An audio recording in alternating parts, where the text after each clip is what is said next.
Hi, everyone, and welcome to our Outlast 2024, our Season 3 cast assessment. My name is Justin McCovery. I'm the host of Outlast. And with me, I have a panel of some Outlast alumni, along with an LRG podcast legend. I'll let them introduce themselves. We'll kick it off with our Season 1 players. We'll kick it off with Jermin. Hey, I'm Jermin from Season 1. What are we saying? You're the runner-up. We're spoiling the show. There's some people who haven't seen the show. They haven't seen it by now, Jermin. It's been a couple of years. On the original season, really good show. I'm really excited to be here and talk about it. Yes. Jermin, what other games have you played? I've played Real Foot. I played Ascendant Season 5. I've played a Big Brother game. And I'm looking to play some more. I need to get my win, so hopefully soon. Perfect. Nicole. Hello, my name is Nicole. I also played on Season 1 with Jermin. We did work together. I was idled out at Final 5, and Outlast was my first LRG I ever played. It was so much fun. Before then, I played like 2 orgs. I did not know this world existed, and honestly, Outlast kicked off my love for this world. I was cast in 2 games after that summer and then tore my hip, so I had to get total hip construction. And then last summer, LRG, right? Not because of LRG. No, just because of life. And then last summer I did Survival Challenge, and that was really fun. And then I played in Live to Give, which premieres on Sunday. And then I'll be playing an Unfinished Business in Survival Challenge this summer. So super excited to be here and talk about this cast. Awesome. Meg. Hi, I am Meg. I was in Season 2 of Outlast. It was wonderful. I didn't love my placement, but that's how that happens sometimes. I had a great time while I was out there. I was the last boot before merge. It was very painful. I've played Survivor New York, Survivor Brooklyn South, Can You Survive, competitive events. And I love it. We love you. That you love it. That's thank you, Meg. And Jacob. Hey, I'm Jacob. I'm from Season 2 of Outlast. Outlast was also my first game. It was a really cool introduction into the LRG community. This family that Outlast has built, it's a really welcoming community, so it's a great way to play your first game. And I didn't do so well either for my first game. It was kind of underwhelming on my player performance wise, but I had the full experience, and getting to kind of dip my toes in the water and then fully immerse myself was the best way to do it with Outlast. After Outlast, I've played 2 more games since then. I played in Surviving Bloomington Season 7, which is coming out right now currently. And I played on Survivor Indiana last fall. And so I look forward to playing more games as I go along, and I'm going to have a longer career. And Steven. Hi, my name is Steven. I have not played Outlast, but I have podcasted Outlast these past couple years with Justin. I podcast frequently on the Live Rally Games podcast, but when I don't do that, I have played Survival Challenge, Survivor British Columbia, Surviving Real Foot, Survivor Los Angeles, Surviving Bloomington, and Survivor Durant. So all great games. So we have a lot of Survivor and LRG experience on this assessment. And that's what I wanted to bring together was a table of folks who've done it, who've been there, who know it, and are going to give us their perspective on our Season 3 players and how they have started the game thus far. So we're going to dig into the cast and a little bit about this season's format. So that's where I want to kind of kick off the conversation. This season, we're doing something that I'm pretty sure has never been done before, although Probst might be stealing some of my ideas. And we're really putting the format of the game in the players' hands. They're going to decide throughout the game how it rolls out. So in episode 1, we see a few of those instances where they actually pick how many tribes there are going to be and how those tribes are going to be formed. So I just wanted to go around the horn real quick. Maybe we'll go backwards since we just went one way. We'll go backwards the other way. Stephen, any thoughts on the format and any, I guess the first question I'll ask is, would you have taken a scroll? If you're sitting there, would you have taken a scroll? Would you have wanted some power? Would you wanted to kind of be a part of that mystery early on? I think it depends on the mentality on coming to the game. You know, am I try-harding or looking more to have fun? I think the best answer is be answered no, because we see from the reactions to Kayla and Seth is caused some very polar reactions in their tribe and other tribes. But gosh, it'd be fun too. How about you, Jacob? It's definitely a good way to make your mark right away.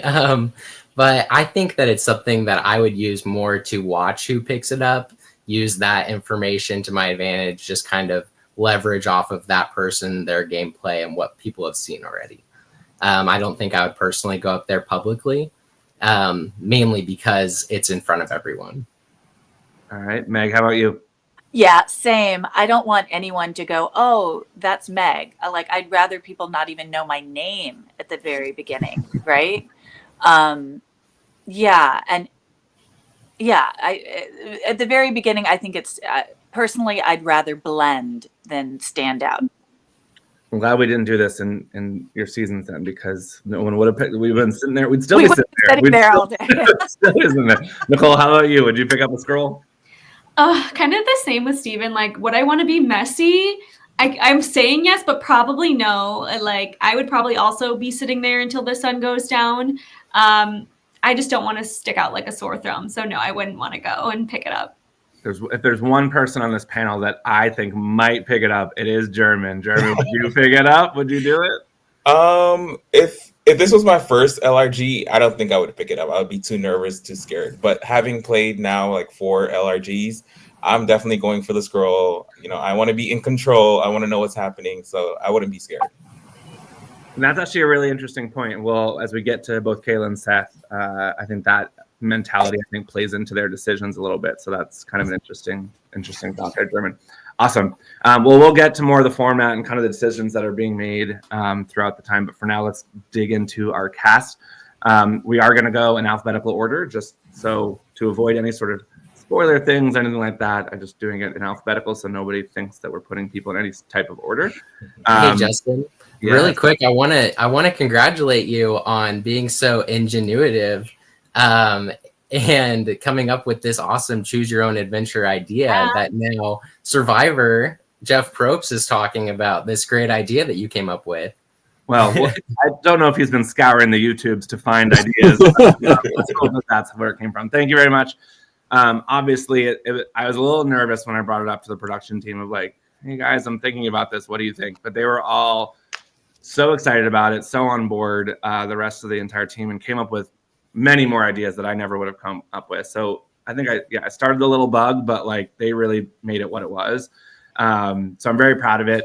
I think it's a really cool season. I think it delivers on the promise. Of course, since the season's over, I now have 1,000 more ideas of things I would have added and wish I could have done in addition, and more. Run it back. I think it's fun to see it again. But yeah, it was really exciting to see it play out. We'll talk a little more about it as we get there. But thank you, Jacob. So first up in our alphabetical order, we have Ashley. She's from New York. She has a variety of jobs. I know she listed event and trivia host and chalkboard artist, but I also know her as a performer. I actually played Angelica with her back in 2022. She's also played Survivor Roy Sands since then. And a couple of things that have happened with Ashley so far is she did find one of the Choose Your Own Adventure books, which I'll talk about in a second. And I believe she is kind of the first person. I don't remember if she mentions it or someone else mentions that Ashley is kind of interested in a ladies' alliance. So those were a couple of things that stood out to me from the premiere. Meg, I know you're from New York too. Have you run into Ashley at all? No, I don't know her. No, I don't. But okay. What I remember from her, just from her intro video, is that she talked about being really social. So that's what I was trying to track in the first episode. It seems like that's the case. Although I don't think that girls' alliance is going to work out. But am I getting ahead of us? No. Share your thoughts. Well, I mean, it seemed to me like Nina and Caitlin weren't really into that. So I don't think it's going to work if you only have one other girl. Two girls does not make a girls' alliance. Yeah, it'll be interesting to see. Obviously in confessionals, Nina and Caitlin so far have said they're kind of maybe not into that, or at least Nina's a little wary of Kayla, and there's a little bit of hesitation there. So does that evolve or not? And to your point, even if they're saying they're interested, are they really interested behind the scenes? In terms of the Choose Your Own Adventure book, so we did take big shout out to Angela on our team, who's medical and safety, but also just does a little bit of everything. And she actually got Choose Your Own Adventure books, and she carved like little notches in them to put some scrolls in. Super cool. And we hid them at camp with an advantage menu in there. So in the first episode, we see Ashley open that. One of my favorite quotes is like, please be easy, please be easy. And she's like, oh, that's a lot of writing.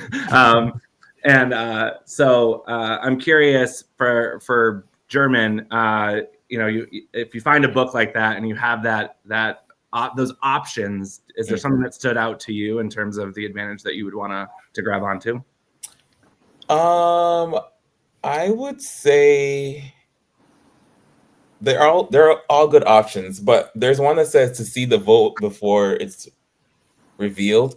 If I have an idol, that would be really good to pair with that. But if you don't have an idol, like the votes have already been casted, you can't really do anything, right?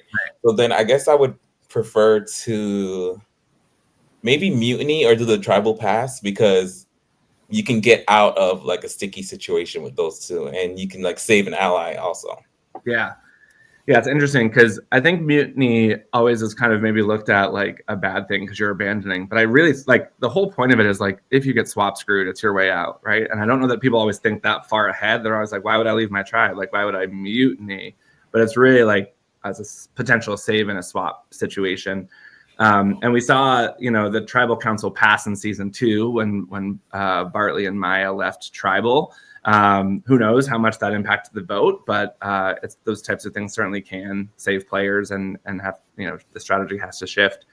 Any other thoughts on Ashley, Jacob, Nicole, Steven? It always seems like the Girls Alliance comes up in Outlast. It's 3 for 3 now on the seasons with Girls Alliances. And it doesn't usually work out. It does to an extent of like meaning some players get pretty far. She also who's got the noisy cops behind them? Who is that? That's Meg. That's not me. What? Meg, are the police coming for you? What's happening? Oh, sorry. I'm in New York City. Sorry, Jacob, go ahead. She's an event host, so she could be really good at organizing, strategizing. I could see that being in her wheelhouse here. She did have somebody who saw her find it, Kayla. So her and Kayla could end up working together on this, using that advantage together. And it could come out pretty early into the game. It stood out to me in the episode how little we heard from her or about her. We hear a lot of players chattering about each other. The only one who really says anything about Ashley is Kayla towards the end of the segment on the Ekochi tribe. And so I don't know if this is a good thing or bad thing. Maybe it's good given there seems to be already some potential animosity between other players and she can just kind of ride it out. Yeah, I liked Ashley. She did talk a lot about how she's social and she's going to use that to her advantage, but I did notice the same kind of thing where we didn't see too much of her. I do think it was just Kayla that brought up her name in a way that she found the adventure booklet, which is amazing. And so I don't want to count Nina out yet. Maybe they bring this up to her and that's how they bring Nina in. But I think Ashley is one of those people that will fly under the radar. But will she do that intentionally or will people just forget about her? But I like Ashley. All right. Any other thoughts on Ashley before we move on? Refresh my memory, but wasn't season 2 have a strong women's alliance? I mean, to me, a women's alliance can be 2 people. It could be 3. It doesn't have to be like this gigantic thing. So, like, if she can find one of the female and run the game. Like, that's a strong woman alliance to me. Hold on. I always feel like when we talk about women's alliances, it's always like all the women in the tribe have come together. Right. It tends to be how it's phrased, I feel. Well, Yeah, I think the most famous women's alliance is probably the Black Widow group, in Micronesia. Don't count out Kim. Kim was the first woman to do a women's alliance, and she only had like 3 girlies. That's true. I think it's limiting to only want to work with half the cast. I think that is a hindrance in people's games if they're only wanting to push for that kind of thing. I think it's better to have an open mind, kind of working with everybody. Yeah, I think to go back to Jermin's question or point, I think there was a lot of talk of the women wanting to work together. I don't remember like a true women's alliance emerging. It was, hey, in season 1, a lot of women went out early. We want women to go far. I know like Stephanie and Maya talked a lot about that and trying to kind of drive that. I don't know if Matt, Jacob, do you remember? I don't remember there being like a true like Andy was always involved with that group mainly. So I don't really mean like a true women's alliance emerging. emerging. Yeah. It seemed to me like they were running it on the other side, but I wasn't in the absolutely. So, but that's what it looked like from our perspective. Gotcha. Yeah. So we'll see. We'll see the fate of the potential women's alliance and what Ashley does with her Choose Your Own Adventure book. With that, we'll move on to Austin, who's on our Natiko tribe. From Florida. He is a U.S. Navy policeman. I actually think like shortly after Outlast, he was deployed out. I'm not exactly sure where or what exactly. Oh my God. We love Austin, and he has been engaging on social media and commenting. So we just want to send him some love out there wherever he is and whatever he's doing to do his work and do his job. This is his first LRG, which is exciting. As you know, with Outlast, we love that. We love people that are gonna check it out, try it. And he had a few things that stuck out. One being stung by a hornet, the first of our hornet stings. He does recognize Megan from Reelfoot and is very drawn to her and wanting to work with her. He looks for firewood often. We did see him exploring, looking for idols. And it seems as though on the Natiko tribe, there's an alliance brewing with himself, Margot, Matt, and Meg. So thoughts on Austin? I like the game plan of sticking with Megan. Yeah, I think Megan is a great player, and I think if you're looking to kind of figure things out going forward, especially never playing before, Megan's a great person to get an alliance with, and I feel like Austin's the kind of guy that Megan would be happy to work with too. For someone who has no LRG experience, he comes in saying that he can get people to do whatever he wants, and then in his intro he says, "Not a prediction, it's a spoiler that he's going to win." I love the confidence. I'm here for it. I'm here to see what he can do. I have high hopes for him, but I just hope the confidence doesn't get too high that he loses sight of what's really the way to get to the end. Yeah, he mentions how listing his accolades could take all day, and he kind of comes across as somebody who could teeter on being a villain, which is fun and exciting. Being his first experience, his eyes are going to open more and more as he plays, and I think that maybe he's got a couple of good abilities that he can work off of, but at the same time, there's going to be a lot of figuring things out as he goes. And if he does have somebody like Megan in his corner, that can help a lot. Yeah, I think that the people, I was impressed basically from his intro video. I was like, he's just going to align himself with, physically strong people. And that, of course, would be very limiting for him. And so I was impressed that actually he's looking for diversity in what he is attracted to. So I think that's a really good sign. I was more impressed with him in the game than I was in his intro video. Yeah, I agree. When I saw his intro video, I was like, this is going to bite him in the butt. But I think it's really fascinating. Obviously, if Margot and Matt and Meg want to work with him, there's something there. And I think that they are going to help keep him level-headed. Maybe he'll come up with a really outlandish idea, and Matt and Meg will be like, I don't know about that. But I'm excited to see what he brings because he doesn't seem scared to take risks. But I do think he's the type of player that will take calculated risks. Or maybe he won't. You never know. Austin was a automatic cast for us when we saw his video come in.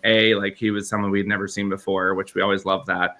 And we love those players that come in with that confidence because, as you all know, like with LRGs, you've got to have some sense of who you are and how you want to play the game coming in because it'll eat you up. It'll eat you up quick if you don't have a little bit of that confidence and that backbone.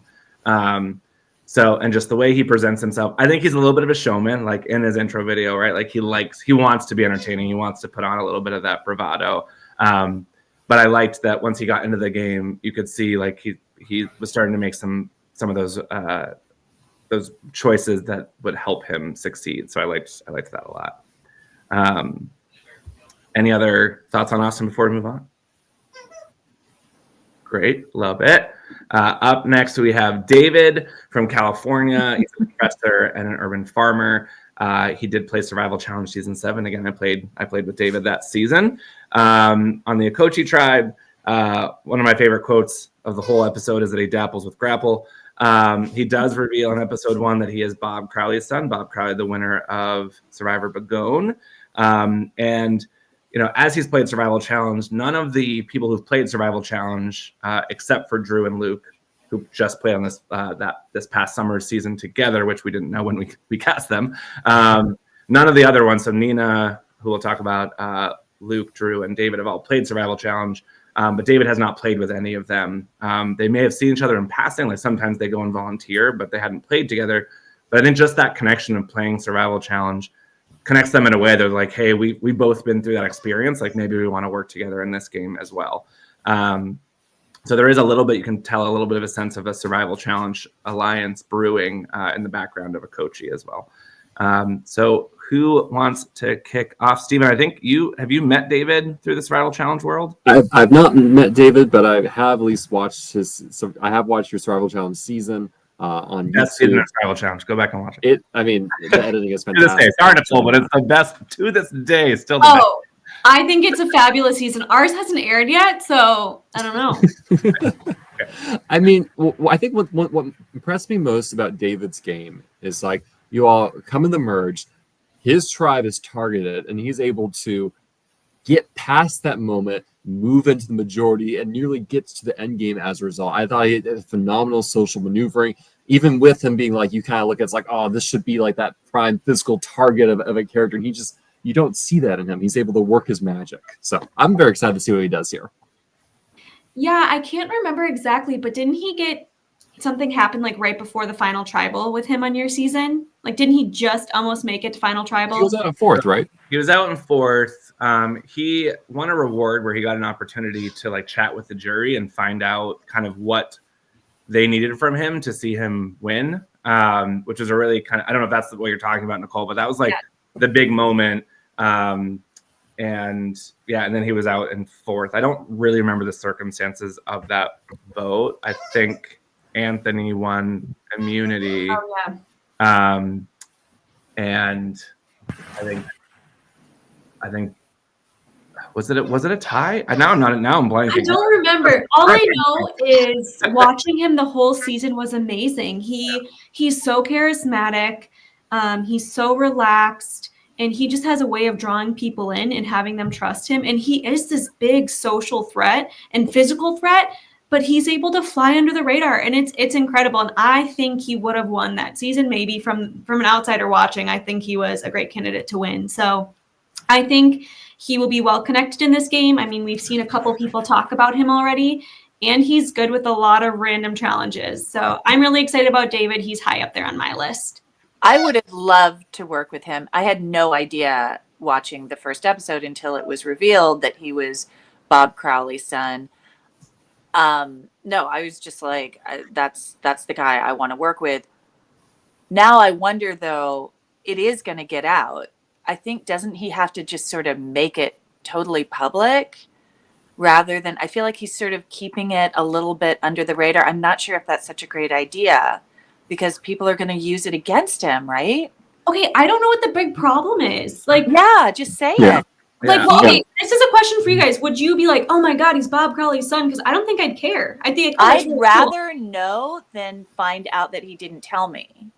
Yeah, because I think the problem is Survival Challenge had such large ties to Maine and Bob Crowley. I can see why he kept on the download for that game, but this is a different game. There's a lot more players with experience in the game. And I think used as a bonding moment is a better strategy versus like try to hide it. Because I don't think anyone's going to target like, well, you're related to Survivor. That's different from like you've played a game and won before.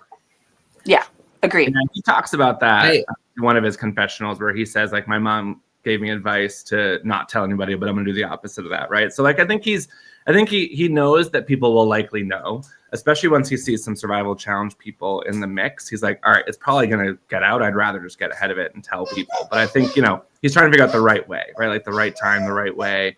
But I think he's assuming it will get out, I think.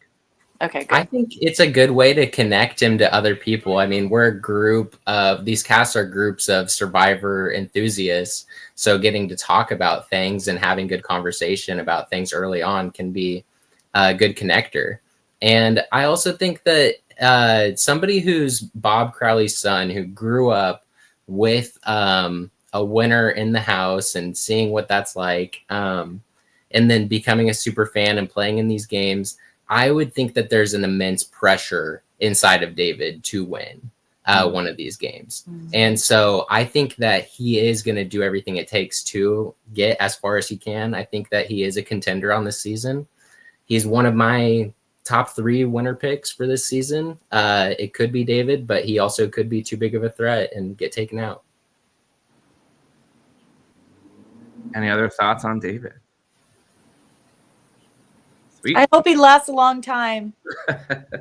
I want to He's watch. so funny. He's so good socially. Yeah. Yeah, well, I guess to that point, so I know you've all kind of said this, but would you ever consider that, like having that Survivor experience, and you know, to Jacob's point, right? Like he grew up with a winner in the house, and he's probably learned so much. Would any of that cause you to be like, that's a threat to me? Like that would be a reason that I wouldn't want to work with him. Not Yeah, based on depends his personality. There's something about the way he is just so easygoing. I just feel like it would just be kind of a cool thing rather than a threatening thing. Yeah, socially, he's pretty diffusing. I think that it kind of depends on if you're his ally or his adversary in that situation. If you think that he's in your pocket and you guys are working well together, why get rid of him? And if he's somebody, you know, that you're looking at across from tribal and he's beating you in competitions, yeah, it might start building up that you want to get him out. Cool. Good thoughts. All right.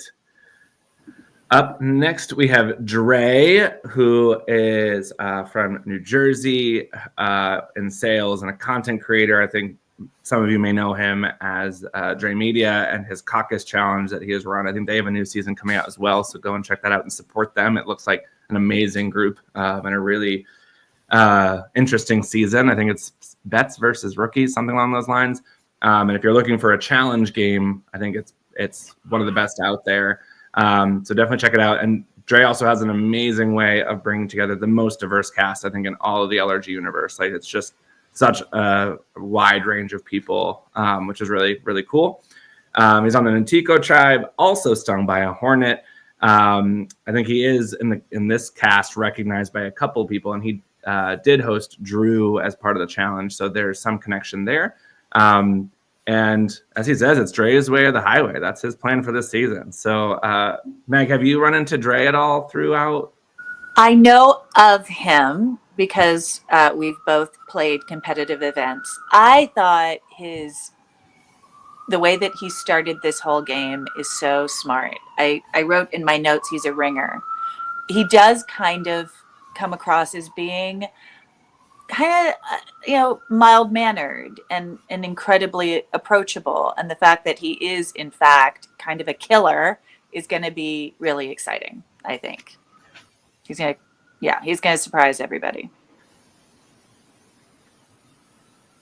Jermin, how about you? Any thoughts on Dre? Yes, Dre is like an instant fave for me. He's top 3. Like, I love the way he's coming into the game, how he's ready to play. He says that he's physical and he's ready to win immunities. He's smart. There's something about him that it's a person that I would love to align with. I see that he has a clear head in the game. I see him going far. I don't think people are going to pick up on, his strategy and his skill level. Yeah. And I see him going top 3. Like, I can see him winning. Anyone else? So I competed with him on Victory House Mall. Oh, okay. Give us some insight, Steven. What do you think? Well, this is what Seth said. Like, we never really connected. We were kind of opposite sides of.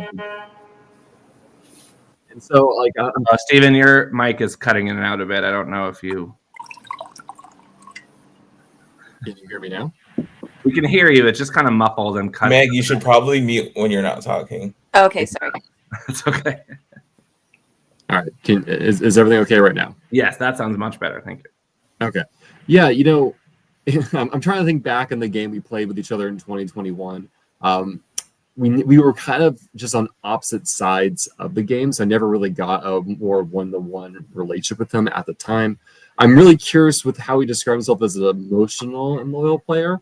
Oftentimes, those feel like dangerous terms. Those seems like dangerous terms to use to describe yourself when playing the game. So I'm excited to see how he looks in a Survivor setting. Yeah, I think. Oh, go on, Jacob. I think loyal and emotional is kind of how he's coming in. Like, that's his personality. You probably see him, he's a host, so he probably has a lot of care. He probably can spread that out between 18 people. But he's also on the younger side. Justin, you have a really diverse cast here with different age groups. You've got some younger people, you've got some older people, and you've got people all throughout the middle. And I think that that's one of the really cool things with your casting this time, and usually. And Dre is, he seems like he can be cutthroat. I think that it can come out of him. And maybe he finds the right alliance and it works out. Maybe he gets too close to somebody and gets blindsided by them. Yeah, when he mentioned being emotional, I thought, okay, he's someone who is too loyal, like loyal to a fault. It is exciting that he runs his own LRG. He's played a couple. He's won an LRG. I think he has a really good head on his shoulders, and he will know how to maneuver himself through this game and bringing in a different perspective being a host. And I think being a host, he has a way with connecting with a lot of different people, regardless of age. I'm excited for Dre. I do also think he'll go pretty far. Him and Drew seem to be working together so far. Yeah, they talk about wanting to work together and at least having that familiarity with Drew playing, I believe, played the Caucus Challenge, and maybe they know each other from competitive events. I'm not sure, but either way, they have some affiliation. So there's certainly an opportunity to work there. And I think Dre also mentions connecting with Margot and wanting to potentially work with her as well. So it seems like he's starting to put some feelers out there with people that he wants to work with. And he mentions not good vibes from Seth. Yes. Not good vibes from Seth, but then he does take the machete and sheathes it for Seth while Seth's cutting down the tree. So that was hilarious. I love watching him. He's clearly looking at that blade and it's exposed and he'd rather it be sheathed.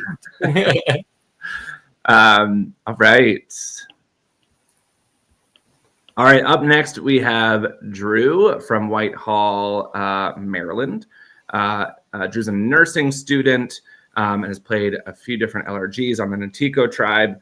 A few people have mentioned that Drew is very calm and level-headed. I think Marco mentions that she likes having a nurse in Drew on their tribe, especially with all the hornet stinging going on, and has some familiarity with Dre, as we just talked about, from the Caucus Challenge and or maybe competitive events. And had just played Survival Challenge with Luke just a few weeks before our game, actually. So some familiarity there with Luke. They obviously don't end up on the same tribe to start, but I am curious, has anybody that played Outlast, did you go into the game knowing someone, but you ended up on different tribes and therefore had to kind of wait till a merge opportunity to kind of connect with them? I feel like Jermin, you knew Carlos roughly, right? And you had to kind of wait for that swap to happen. Roughly, and I knew David. Knew of. Oh, right. Yes, David. The David connection, which I never would have known existed, just like through random friends, I think, or people. Random, completely. So, Jermin, can you tell me a little bit like that? What's that anticipation like? Of like, I know someone's on the other tribe that I can connect with, maybe in good ways, maybe in bad ways. Mm-hmm. You know, and you're kind of anticipating a swap or anticipating a merge to reconnect with those people. What did that play into your gameplay at all? Personally, I would say no, because I want to play with the people that I start the game with. So I want to make sure I build those connections, because I don't want to rely on, hopes of connecting with someone. I don't know if we're going to be on the same page. So I want to build my foundation from the original tribe. I'll keep that in my back pocket to maybe add to my alliance or resume, but I'm going to really work on with the people that I met and go from there. And yeah, I'm looking forward to see what Drew brings. They're ready to win all the immunities. So I like a person that wants to win, a person that wants to win immunities. People are sometimes scared of having like a target on their back and stuff, but I think it's a good thing to win immunities. It's really interesting coming right off of Survival Challenge, and Drew does pretty well in that season. Not to spoil anything, right? But they get that taste of it, right? And I think, doing it so close. I'm wondering, had anybody? I don't think so in this group. When you did Outlast, had you just come off of another game or played another game right before that or recently? I don't think so. But there is like you are thinking about everything you did in that game, what went well, what went wrong, right? And like, what do you want to now fix for this game, right? And that, I think, happens whether you play 3 weeks apart or a year apart, right? You're constantly second guessing everything you did. So it's interesting to have someone that's coming right off of another game that is very intense, right? Survival Challenge is a very intense game, and that season was a roller coaster. Nicole, you were also on that scene that season. So did you interact with Drew much? I can't remember. Okay, so I'm going to piggyback off something you said and then go into Drew. So I played Survival Challenge, came back, got sick for 5 days, and then went to Live to Give. So I had 5 days in between my 2 LRGs. It was crazy. But I will say my mind was in the game. I was in game mode from the moment I got back to the moment I left. And I can't spoil anything, but I would say it helped me a lot. I was in it and ready to go. With Drew, so when you come to Survival Challenge, you go like through a little walk in the woods. And Drew was the person I met in the woods. They were the first person I met, and I was drawn to them. They're charismatic. They know a lot about the game, but you talk to them, you feel like you've known them for your whole life.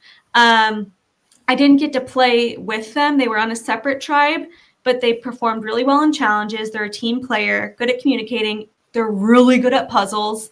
And I don't remember the circumstances they were voted out, but I do know everyone in their tribe looked like their best friend had died. People were sobbing uncontrollably. They felt so bad. So I think what happened in that scenario was they just didn't make their social alliances as quickly as some other people did. And I think they're going to learn from that. So I'm really high on Drew. They're a great player, and they're going to do some exciting things this season. And Meg, did you run into Drew at all during competitive events? Were they a part of your season? I watched Drew play, and I was also on production with Drew in a separate game. So I've been exposed to them a lot, and I can attest to everything that Nicole just said as far as just being a wonderful person that you want to talk to. And really, the puzzle situation is like out of control. So I'm very, very excited to see what happens when everybody else sees Drew in front of a puzzle. Yeah. Wow, a lot of really exciting things coming for Drew here that I wasn't expecting, like on the social side of things, especially. I don't know Drew from anything, so this is my first impressions off of the episode and the Meet the Cast video. Drew is talking about pivoting, lying, kind of doing whatever it takes is what it sounds like. And it sounds like Drew has a lot of different things that are in their wheelhouse. So this could be really exciting. I am really looking forward to watching Drew play. Awesome. Any other thoughts on Drew? Awesome. Perfect. Up next, we have Eric. Eric is from Massachusetts. He's a safety director. This is his first LRG as well on the Turloose tribe. So I think, is this our first player on the red? I think so. And a couple things that stood out to me. He kind of walks in saying like he had a whole strategy coming in. He was going to do all this preparation. He was going to do all this lying. And then he just threw it all out the window and said he's just going to be himself. And I think he has a really kind of touching moment where he talks about like he actually is connecting with a lot of his younger tribe mates because of his kids and their ages, and that he connects with those younger people, which oftentimes, right, when you're an older player in these scenarios, especially in games that don't have as much of a diverse cast, you can really feel like I'm the old person, I'm the odd one out, and like I'm going to be out early. So I just love that he was so confident in his ability to connect with younger people, and that, you know, that was something that he was turning into a positive versus being like, "Oof, I'm the older guy, like I'm out," you know. So I love that. And the other thing I wanted to mention, which I didn't put on the screen here, is this, I believe, is Eric's at least second time applying. He was an alternate the year before. He may have even applied the year before that. I can't remember. But he was an alternate the year before. And I just love when we have someone that's so excited to play Outlast that they apply year after year and like really want to be there. So it was really exciting to see him come on and as a kind of alternate the year before. And now he gets to be in the game and have the experience. So who wants to kick us off with Eric? I will. You know, what's interesting about the Turloose tribe is I feel like this Turloose. We're going to get everyone to say that right. Turloose. All right, the Turloose tribe. I made up the word, so I don't know how you say it, but I'm going to say Turloose. So I was going to ask where the names come from. I feel like we get the least drama or at least conflict in this tribe. And I was kind of looking back at my notes. I feel like he was the players that was kind of most mentioned by people. And so I think whatever he's doing, I think he's doing a good job, at least kind of bring people in to make those alliances happen. So I don't think he's going to go anywhere anytime soon. Who else? Anybody else have thoughts on Eric? I know something on social media. He has a cool alliance name maybe coming up later in the season. That sounds exciting. He seems like the funny guy to an extent. We see him in front of a green screen with sheep. I think he gets funniest audition tape video. I think maybe Trey got that last year, holding the two goats on either side of him or whatever they were, elephants. Yeah, I loved Eric's kind of like, you know, once you're cast, we asked everyone to submit a little video of like, you know, tell us about yourself and kind of why you think you'll win. And when I saw that video, I died laughing. Like, it's just so funny and shows a little bit of his editing chops, or I don't know who did it for him, but it was just so funny. When we do a little like production powwow before the game starts, and that's the first time the production team sees these videos and sees who's playing. And I mean, everyone's just like, let's go back and watch it again. We have to watch that one again, right? Like, it was so funny. And like, it's one of those things too, where I feel like it's a little unexpected from someone like Eric that he's very unassuming, right? And that comedic side of him and his kind of quirky side, like you start to see it more and more, which is really exciting. Yeah, I wrote that he looks like he'll have a conservative play style. And so he could blend into the group pretty well because of that. He wants to be himself, play hard, and enjoy the game. Nicole, I think you came off mute real quick, but maybe went back on mute. No, or maybe it was Meg, somebody in the middle there. It was Meg. Meg, did you have any thoughts on Eric? Not a big thought. I'll concur what you said about the fact that he threw out his strategy. I was very relieved by that. Like, yeah, thank God. Be yourself. It's a good message for all players. Obviously, it's good to come in and think about like how you want to play the game, but at the end of the day, like you you got to be yourself as much as you can be. I think that it's really hard to put on a character the whole time and feel like you're going to succeed, playing that character. But some people can do it. Some people can kind of manipulate who they are to fit the game play. And it's a talent to do that for sure. Any other thoughts on Eric? Perfect. Cruising through. I love it. Up next, we have Jess from Virginia, a teacher. No LRG experience, but a ton of online game experience. She's very involved in the Expedition Online ORG and is on our Turloose tribe. She does talk about how she learned how to make fire from Janet Carbon, another survivor mentioned, another survivor connection. And one of my, if maybe not my favorite quote of the episode is, "Who the F picks Scramble?" So this is where I was going to bring up, we'll just go around the horn real quick. So the options are, you can determine the tribes yourself, right? Kind of a schoolyard pick where like you pick someone, they pick the next person, so on and so forth. A random draw. The cones that you sat on at the start of the game determine who the tribes are, or this 1 minute scramble, right? So I'm curious what you would have picked. I'm going to go just down the order, the original order. So Jermin, which of those do you think you would have picked if you were Kayla?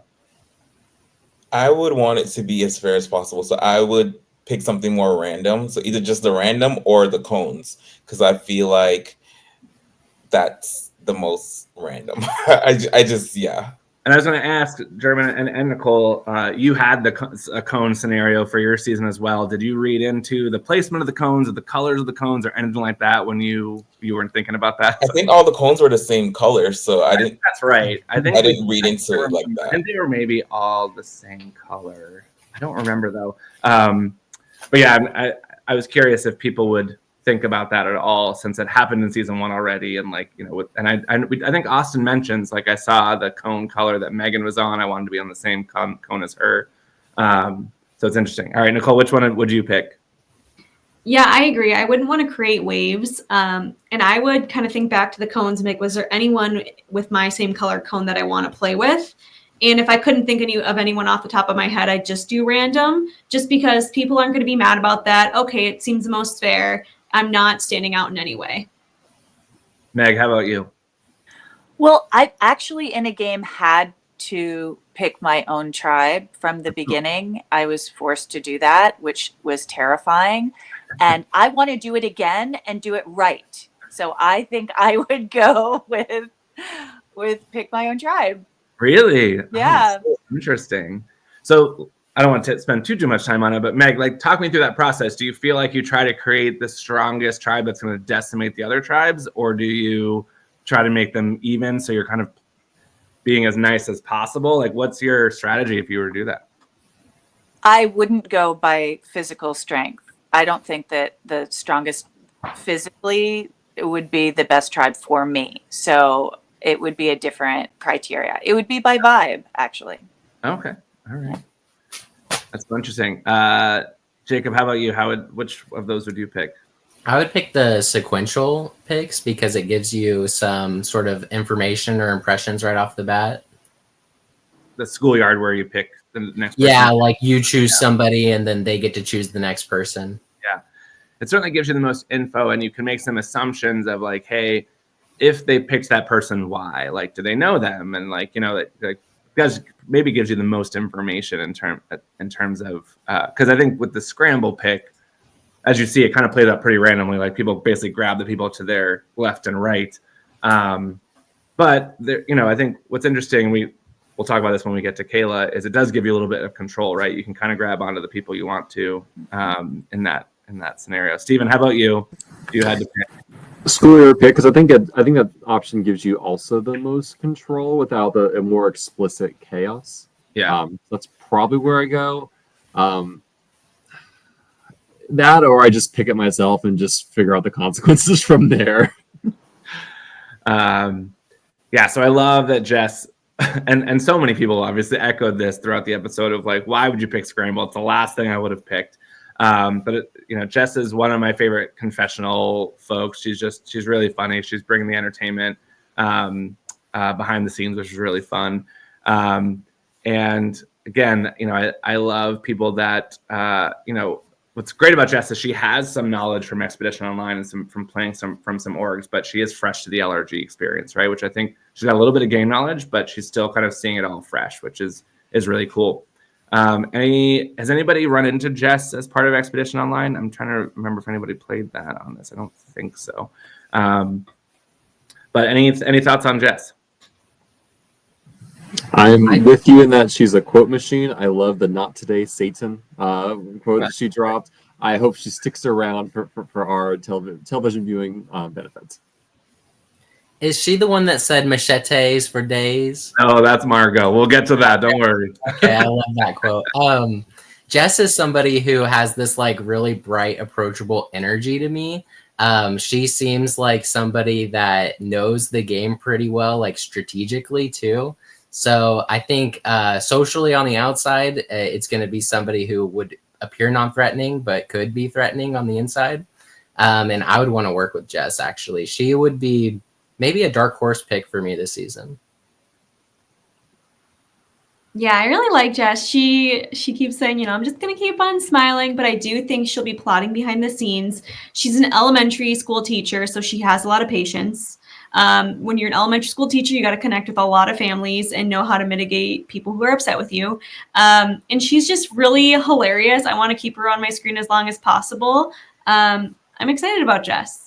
Nicole, if I have to compare to somebody in the Outlast universe, like I feel like you two have very similar vibes. I was just about to say that. And again, like you're the sweetest people, but you've got like a little bit of that strategic kind of like, like wolf in sheep's clothing kind of vibe. Like you can get cutthroat when you have to, right? And I think that from what we're seeing from Jess early on, sweet and nice kind of in the group settings, but in those confessionals, like she's going to bring it, and she's got like that a little bit of that spiciness to her too, which I love. Agreed. And I think people are going to underestimate her, and I think people are going to be like, oh, it's just Jess, like she's over there, who cares, she's not planning anything. And she's like, no, I'm planning your demise, guys. Mm-hmm. Any other thoughts on Jess? Now, did they actually get the fire started? You'll have to stay tuned to find out, Jacob. You'll have to watch more episodes. Okay. Whenever they come out, don't ask me when. All right. Up next, we have Josh. Josh is from New York, works in IT, has played a couple of games, Survivor Millennium Park, which is a little bit of kind of a sister series for us. We love them over at Millennium Park, and their episodes are coming out, I think, next week, I want to say. So definitely tune in. You can watch Josh on your screens twice a week or twice at a time. I don't know. And on the Akochi tribe, big things, he knows Kayla, which actually Meg gave me a little insight into like a couple weeks before the game started. Hey, just a heads up. I guess they played some sort of traders fundraiser or something together, which was not on their applications, which made me a little annoyed, but that's okay. That's all right. No, it happened after. I told you it happened after your application was due. Yeah. All good. They weren't fibbing. All good. Those things are going to happen. The LRG community, while it's big, is also quite small, right? So, those things are going to happen. We do our best to cast, but obviously with this cast, there's some connections here, and people have to kind of expect that. So knows Kayla. It seems like wants to work with Kayla. Obviously, I think it's interesting. Josh's confessionals, they're a little balanced in that, like, they acknowledge that Kayla's a hard player, a strong player, could be a shield, that could be a detriment to his game, but ultimately wants to work with Kayla, right? So I think that that's an interesting dynamic, that they know each other, and they're on the same tribe, and there's already some of that kind of interesting stuff happening early on, and really wants to be surrounded by shields. So he talks about kind of wanting to have bigger, more handsome, like strong players around him. And with David and Luke on his tribe, I think he found that kind of tribe for him, right, where he can kind of fade into the background a little bit more than maybe on a tribe where he's an obvious kind of one of the more physical or the tallest or whatever type tribe, right? If he's on the Natiko tribe, maybe it's a little bit of a different kind of situation for him than on this tribe. So Meg, I'll start with you, since you know Josh from the New York scene. Tell me your thoughts. Yeah, I do know him. I know him personally, and he is unpredictable in real life. I mean, I honestly wouldn't be able to tell you how he would play a given game. kind of changes personalities, like, which is fun, but also, again, like, you just don't know what you're going to get. Yeah. I didn't get that. If I hadn't known that about him, I wouldn't have thought that watching the first episode, which is really cool. So that means, like, probably no one else is going to pick up on the fact that, like, yeah, he's a wild card. So it's kind of exciting. Yeah. Anyone else? He pitched what sounds like the most ill-fated alliance possible of Nina, Kayla, and him. Now, if he can make it work, that would be amazing. But something tells me that him trying to bring the three of them together is not going to happen. But who knows? I could be surprised. Yeah, I'm worried for him because he really wants to work with Kayla. And we have David, Luke, and Nina, who all played Survival Challenge. You hear Nina say that they already talked about something. We didn't get to see that on screen. But I think if Josh pushes too hard for Kayla, it might, I don't know. We'll see how that affects him, but I don't know if it's going to affect him in his favor. I do like his strategy of wanting to hide behind some shields. I love hiding behind some shields. Working with Kayla, no, not a good choice. Please don't do that. I hope he'll see how chaotic she's already been and realize like that's not someone that you want to be aligned closely with. Like if he wants to hide behind her and like kind of like let her be chaotic and just like stay in the background, cool. But don't make her your number one, please. It's good to have Kayla around, right, if you know her, but maybe don't put yourself like directly next to her all the time. Maybe working his way in with Nina and a Luke, maybe a David, could be more beneficial for him. He said that one of his weaknesses is that he's very loud. He has a hard time controlling his volume. So that could also come into play at some point. But you can tell by his shirt, right? He's got a big, loud shirt on in this picture. Yeah. He wants to play the middle at merge. I think that's a really good spot to be in at merge if you're able to get into that spot.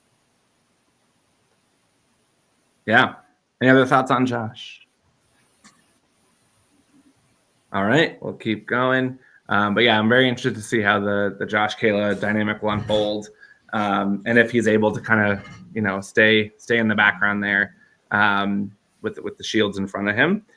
Up next, we have Julian from Massachusetts, our youngest player. I think he says that he assumes he'll be the youngest, and I think he's right. He goes to Tufts in the Massachusetts area. This is his first LRG, kind of technically, and I know that the Tufts school has a kind of a survivor-like program or game on campus.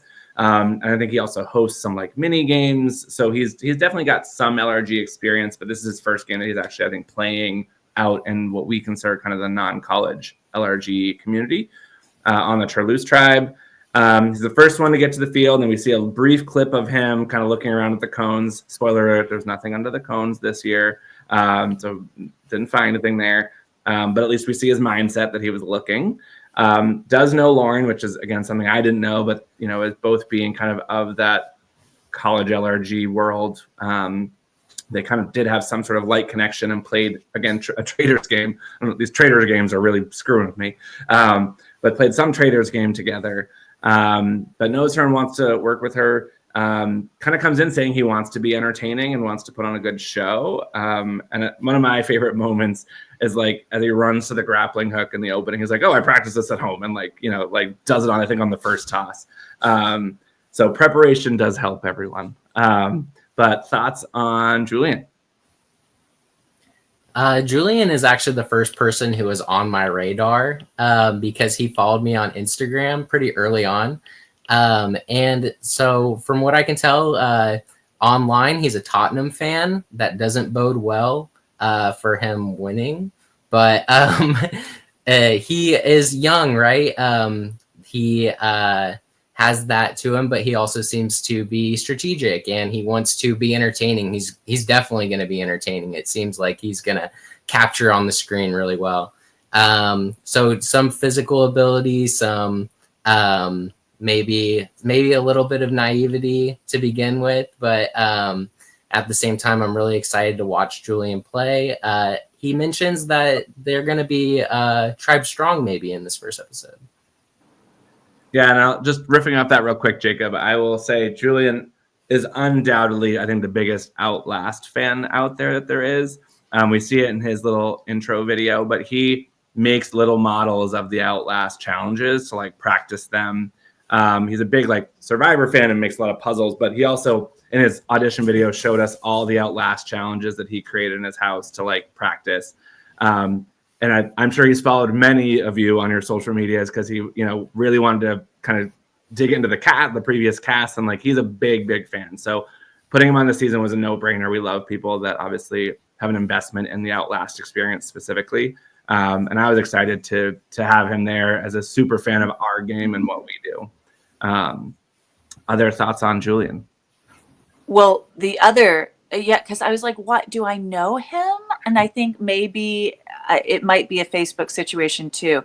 But also, I played with somebody else who I think is his year at Tufts, and that program is crazy good. Yeah. I'm intimidated by him just because of that. So I'm excited to see. I think he's going to do great at challenges. I wonder a little bit about social game. Yeah, it's interesting that he's younger, right? And so we'll see how that plays out for him. Something that I think will play out in his favor is he knows Lauren, and Lauren seems, and we'll talk to her later, to be kind of like the head of the tribe right now, or at least someone who a lot of people are wanting to work with. And so I think if he gets in with Lauren and kind of the power structure of that alliance, he might be good for a while. But I'm fascinated to see how he will play socially. Will he be playing too much up front, or how will he play? He's a player I'm not sure about.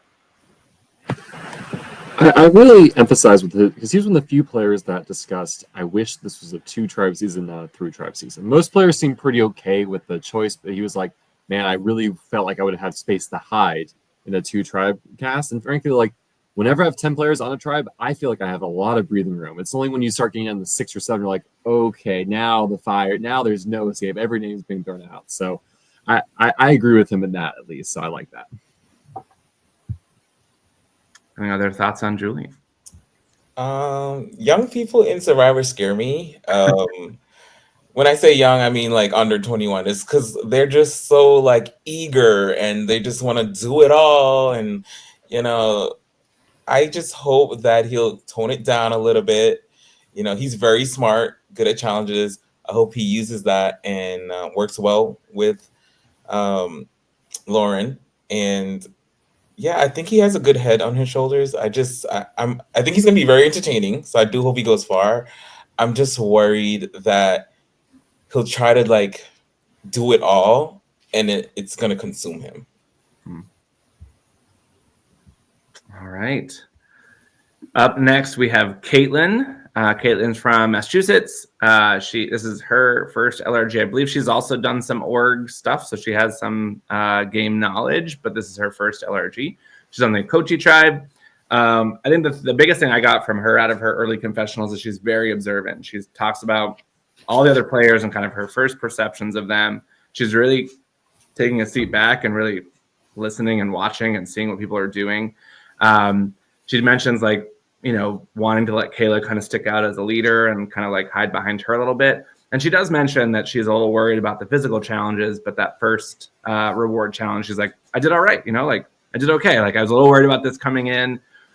So one of my questions is, for any of you out there, like, is that when you come into these games, is that something you think about, like your physicality in these challenges and like how you're going to be able to contribute? And do you have concerns about that?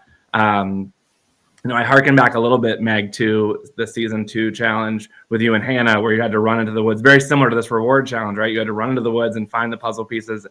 And I think you said maybe in your roundtable or something that like that was intimidating for you, like having like you had to do that challenge and you had to do all this running and you were really a little concerned about it. Yeah. I mean, I think also because I'm older, I feel like I have to prove that I'm not going to keep the tribe down, that I am just as physical, that I can contribute. And I can sort of hear that a little bit with Caitlin, maybe, that she's got that little bit of concern, which I totally get. I mean, because you can easily, if there's a reason to vote somebody out, you don't want to have that, be the reason. I thought it was really interesting. She's very quiet. And so I was curious how that works when you've got a lot of people who, are kind of moving around and making friendships and making bonds. What happens to the quiet person? And I mean, it actually seems, just from watching the episode, that she's doing quite well at it, but I didn't see it, but I did get that impression. So I don't know how other people saw it going down. Going back to the tribe strength thing, I definitely think about that going into any game that I go into, and talking about keeping at least 1 or 2 or 3 people who are, maybe going to stick out, even if it's not physical ability. If they're sticking out more than you, that's always nice to have those kind of shields. Early game, it's an asset to be physical. But Caitlin is somebody that I put down as floater vibes, is actually what I wrote. And I mean that in the best way. It really seems to me that Caitlin can kind of maneuver her way through by not sticking out and by not kind of putting targets on other people and making herself a threat to others.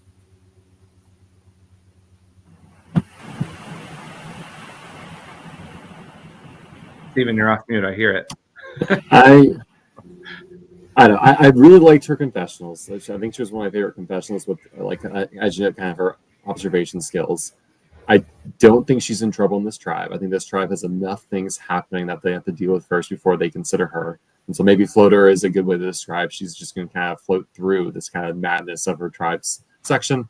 And then in terms of challenges, I just pray every season I have people who can carry me to victory, because boy, am I solidly average at tribe challenges. Like I'm not a detriment, but outside of being tall, I'm not going to be the Superman. Yeah.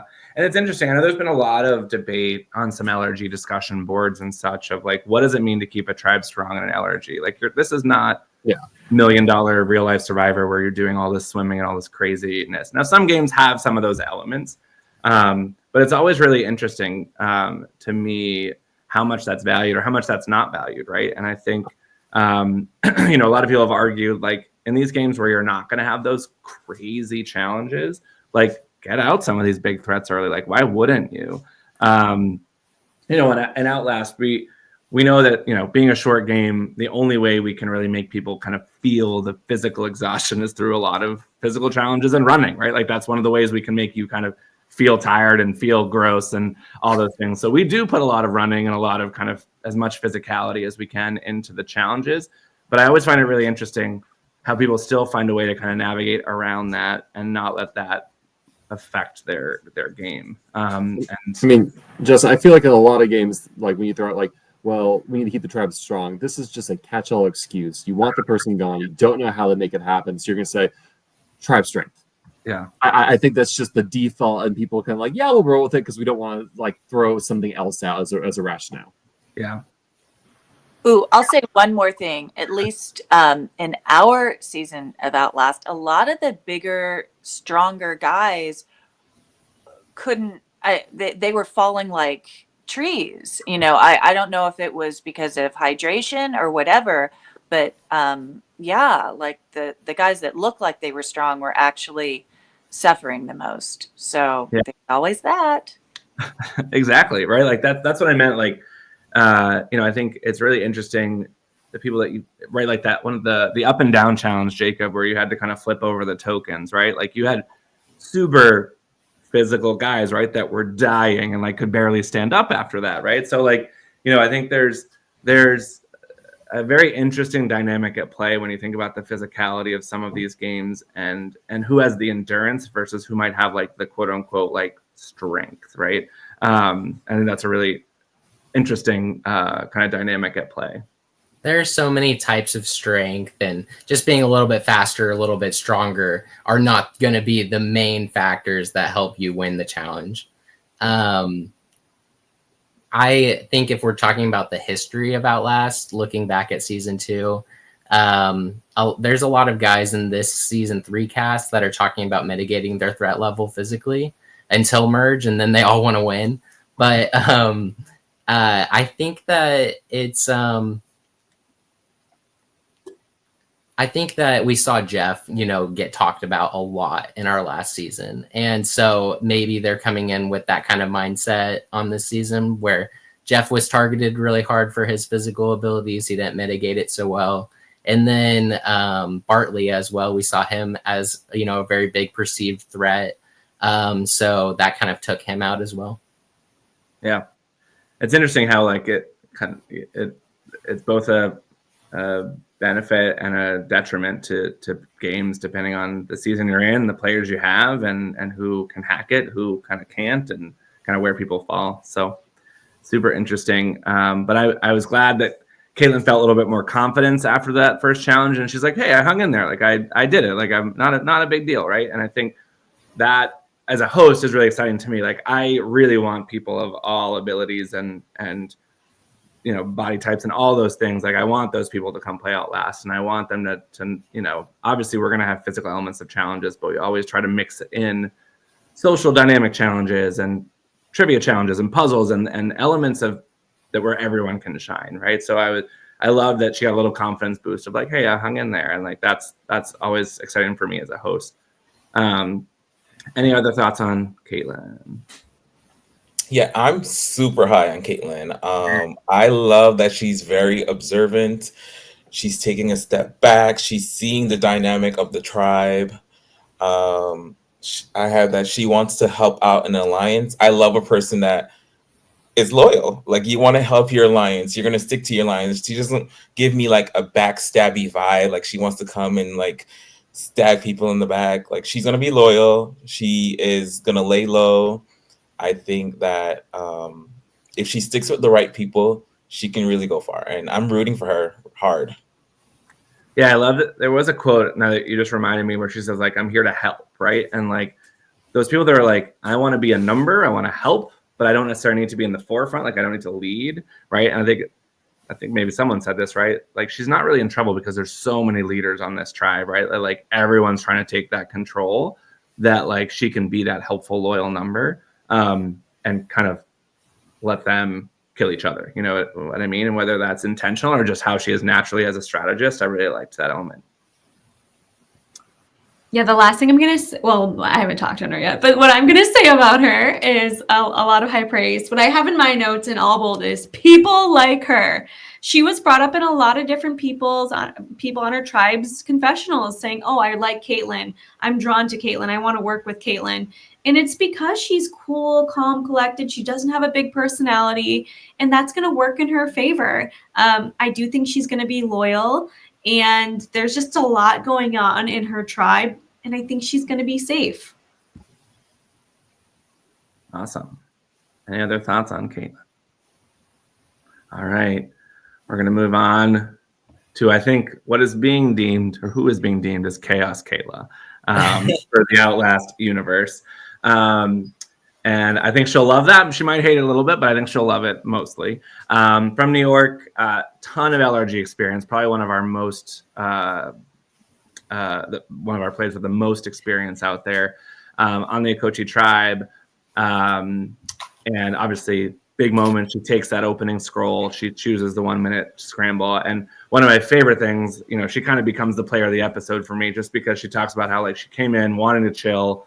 And she's like, but I never can do it, right? I don't have that chill. Like, I just can't resist the temptation to, like, again, be who I am and just play hard, right? And I love those kinds of players. Like, I think we need those, right? Again, we'd all be still sitting there waiting for someone to take the scroll. I think Kayla does the first one. So then someone, like, I think Seth, and we'll talk about a couple other people, like, they then feel like they have permission because someone else did it first. So I'm not the first one, but I still am in the mix, right? So I love that Kayla was, like, willing to take that leap first.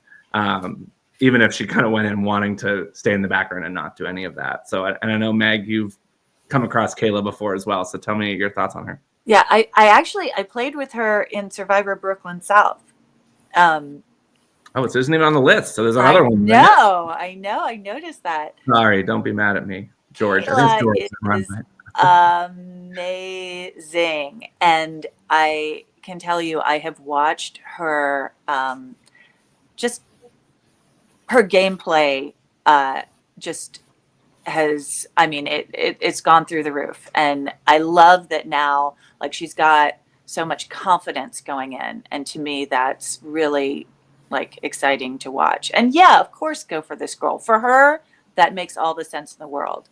And I mean, that first episode that we just watched, I feel like, you know, that's like all about Kayla. She's like the star of the show. And I hope, oh my God, I hope it doesn't blow up in her face. I have a feeling it might. I just have this sneaking suspicion that it's not going to work out so much. But like, you know, go out in a flame of glory, you know. Yeah. Team Kayla. Who else? I mean, one thing's that I love Kayla's explanation for her choice for the scramble. Now it's like, I got the tribe I wanted. I grabbed the people I wanted to grab. However, I wish there'd been more of like, how will people perceive me choosing this option? And like, is it like I wonder if there was the full cost benefit that happened there. I mean, my other second favorite quote from the episode is like, I would vote me out right now. It's just like, oh no. Yeah, I want to vote myself out. Yeah, that was pretty funny. And yeah, I think you're right, Stephen. Like she says she wants to work with Josh. And I think she identified a few other people that she wanted to work with. And that scramble opportunity gives her the chance. And she also knows she's standing near them in the line, right? So like it gives her that ability to grab the people she wants and kind of under the guise of like a chaotic scramble, right? And she can really kind of strategically grab the people she wants. So it was interesting to hear that take from her, and that's why she made that pick, is it kind of allowed her that opportunity. Yeah, Kayla really said, I'm going to play a low-key game. Just kidding. Never mind. I take it all back. So, you know, power to her for wanting to take her game in her own hands. Obviously, she was the talk of episode 1. Everyone on her tribe has her on their radar. And it will be fascinating to see how she maneuvers. Will she be able to create connections to get out of this? Will she be the first boot on her tribe? What will happen? We don't know. So I think right now she is at the forefront, but we'll see how she can maneuver herself out of the situation. She has a lot of experience, so I don't want to count her out just yet. But she does seem like the act first, think later kind of person. I watched her play Survivor Pennsylvania. I think Eric from our season was on that season also. She played the same way, very chaotic, but she's so entertaining. I need for her to get some at least merge because, you know, I'm tuning in. She spices the game up. I'm rooting for her. I don't know if I'm rooting for her downfall or I'm just like rooting, you know, because she's entertaining, but I like her a lot. I think that this might be the best strategy for her, this being because she's played like 8 games. So she has to go for the scroll. She has to do these things to stay ahead of the pack. So I think she's doing well. If she can find somebody to like mellow her out a little bit and like be a good balance, I think that she can do well. Yeah. Yeah, I think going back to something one of you said earlier, it might have been you, Jermin, is, you know, like she has that experience, which I think prompted her to want to take the scroll because she knows, based on her experience, she knows what the possibilities are, right? Like she just knows there's an opportunity here where someone who's never played an LRG might be like, why is there a scroll there? What would that even mean, right? So I think that experience gives her that little nudge to say like, I know I'm going to want it, whatever it is, right? So yeah, I think I love players like Kayla that kind of come in, and I think you need that in these games to make them successful, are the people that you kind of are rooting for. And whether you're rooting for them to blow up or you're rooting for them to do well, like either way, you're rooting for them, and that's what's exciting. And so I think as a host, right, like we need those players in the game that are going to help drive the game forward and make things exciting and make things happen. You know, if we have a lot of people that are kind of doing this whole like I'm gonna chill in the background till merge and then turn it on, then our pre-merge is gonna be real freaking boring. You know what I mean? So like we've gotta have a few players like Kayla in the mix. Any other thoughts on Kayla? Yeah, I just hope that she can work with herself. And, it seems like maybe her first ally or enemy could be her own self. She did come in with a really big first impression. We got to see a lot of people react to her decision in confessionals. So now going into it, maybe they get it onto a tribe swap together. That first conversation with Kayla is going to be really interesting based on just like this already kind of shaken ground that she's created with like the type of player that she could be, being a more risky type player. But that could work in a number of ways, and it can be really beneficial as well. For sure. All right. Moving on next, we have Lachey from Indiana. She's a home health aide, first LRG on the Toulouse tribe.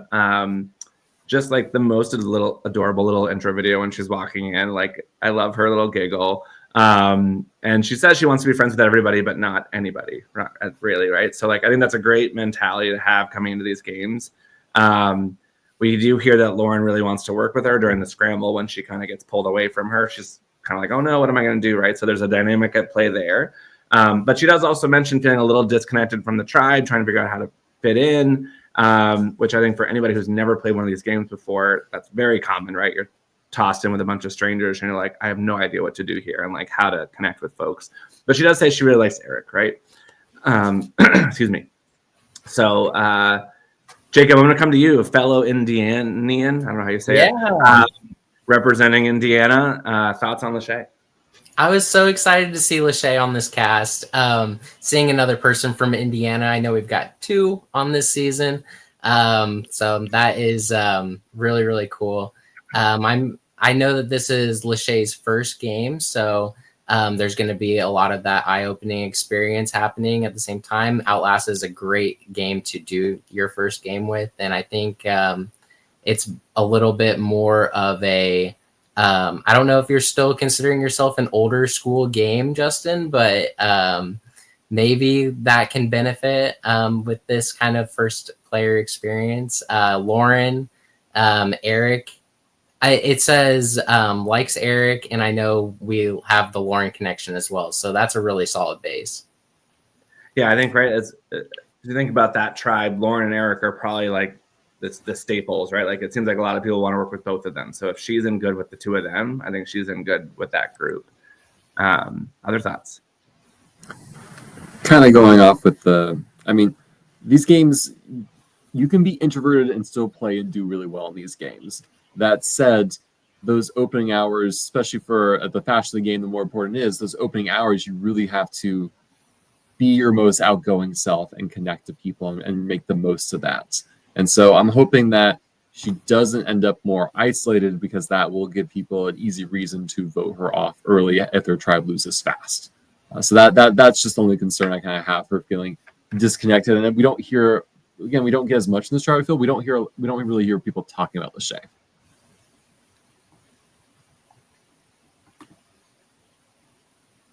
Anyone else?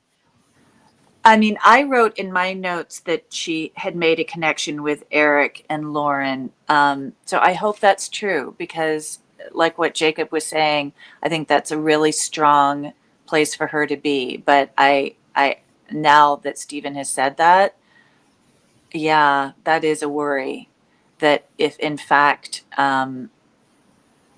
they don't win, if they are in jeopardy, that if she is feeling sort of on the outside of things, that she might be in trouble. I hope not.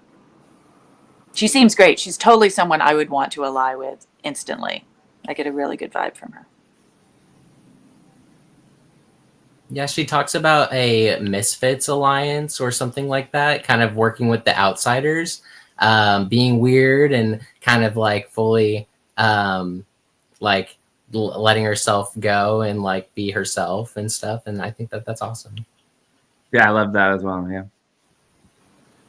I'm curious to know, Justin, like, it doesn't seem like she has any LRG experience. Does she know Survivor, and the fact that she's kind of like isolated or feels kind of isolated? Yeah. Like, how did she get into this? So it's a great question, and I feel like I maybe asked during the game, but or at our wrap party, but I can't remember when I asked how she found us. But I do remember this was a person that we had not heard of, right? They had found Outlast in some capacity and applied kind of on a whim. And so, obviously during the casting process, we got to know Lachey more, and I'm excited for you all to see more of her, because I think she opens up over time. Right. And the more we got to know her, the more we're like, all right, there's something there. And she's very passionate about Survivor in the game. Is this a spoiler for the season, Justin? No. Did I say anything spoilerish? I'm just excited for you to know her in episode 2 and wherever else she may be. And so, I think, I'm going to stop talking because now I'm nervous. You made me nervous, Stephen. But I don't know how she found us. I do know she loves Survivor. Being her first LRG, she obviously has the nerves of not understanding kind of how this works yet. But she definitely has Survivor knowledge and came in, wanting to win, wanting to do, what she needs to do to win. But yeah, I'm not exactly sure how she found us and her kind of her application process. But I do know she does know Survivor. Yes. She found herself in kind of a interesting position where she was being pulled apart to 2 different tribes. So in theory, like, she could have gone and played 2 totally different seasons, just depending on which tribe she ends up on here. On which adventure she chose, Jacob? Is that what you're saying? Which adventure she chose. And so it's interesting. Do we know who was pulling her to the other adventure? I believe it was Drew that grabbed Lachey to move over to the Natiko side of kind of that. And then somebody drags her back. And then Lachey ends up going back. So I know Lauren was really looking to play with her. I know that she went with Drew kind of in that scramble bit. That's an interesting point, right? Obviously, her opening vibes and the energy she's putting out there, or even just the little whispers of talking in that opening line when you're kind of first meeting everybody, she's given good impression early, because there's multiple people kind of wanting her to be on their tribe and trying to get her in their group. Any other thoughts on Lachey? Sweet. We'll move on to Lauren. From Massachusetts, played Survivor Northeastern and Can You Survive? I know in Can You Survive, it was the Blood versus Water season. I believe she was there with her boyfriend, who also played, obviously. And a couple of things that stood out, right? She comes in really saying that she got her hair done, got her lashes done, and she's really here to kind of play off just being a girl and don't worry about me. As we mentioned before, she knows Julian and is interested in working with him, wants to work with Lachey, and is a little concerned about showing her strengths. She talks a little bit about, not wanting to kind of make fire, even though people are struggling. And just not wanting to kind of show off what she can do early on. So Nicole, I'm curious, is that something that you think about going to the games? I don't want to show off certain strengths and I want to kind of hide some of those behind the radar. Is that something that you think about as you kind of enter these games? Yes and no. I would say for me personally, I am a tiny human. For those that have never met me in real life, I'm under 5 feet. I'm 4'10". And so I personally am not threatening when I can run fast or if I can be strong. And I can make fire pretty well, but I feel like that's more of an advantage on a tribe, depending upon how you're showing it, right? I'm not just going to get up in front of everyone and be like, oh, let me show you how quick I can make a flame. So I'd say if you were someone that's really good at a lot of things, maybe you want to hone it back a little bit, like if I'm a David or a Luke. But if I'm Lauren, if people are struggling to make fire on my tribe, I'll show them. I think when it comes to me, like I'll hone in my, like how social I am and how bubbly I am. But yeah, I would say for me personally, it doesn't really apply.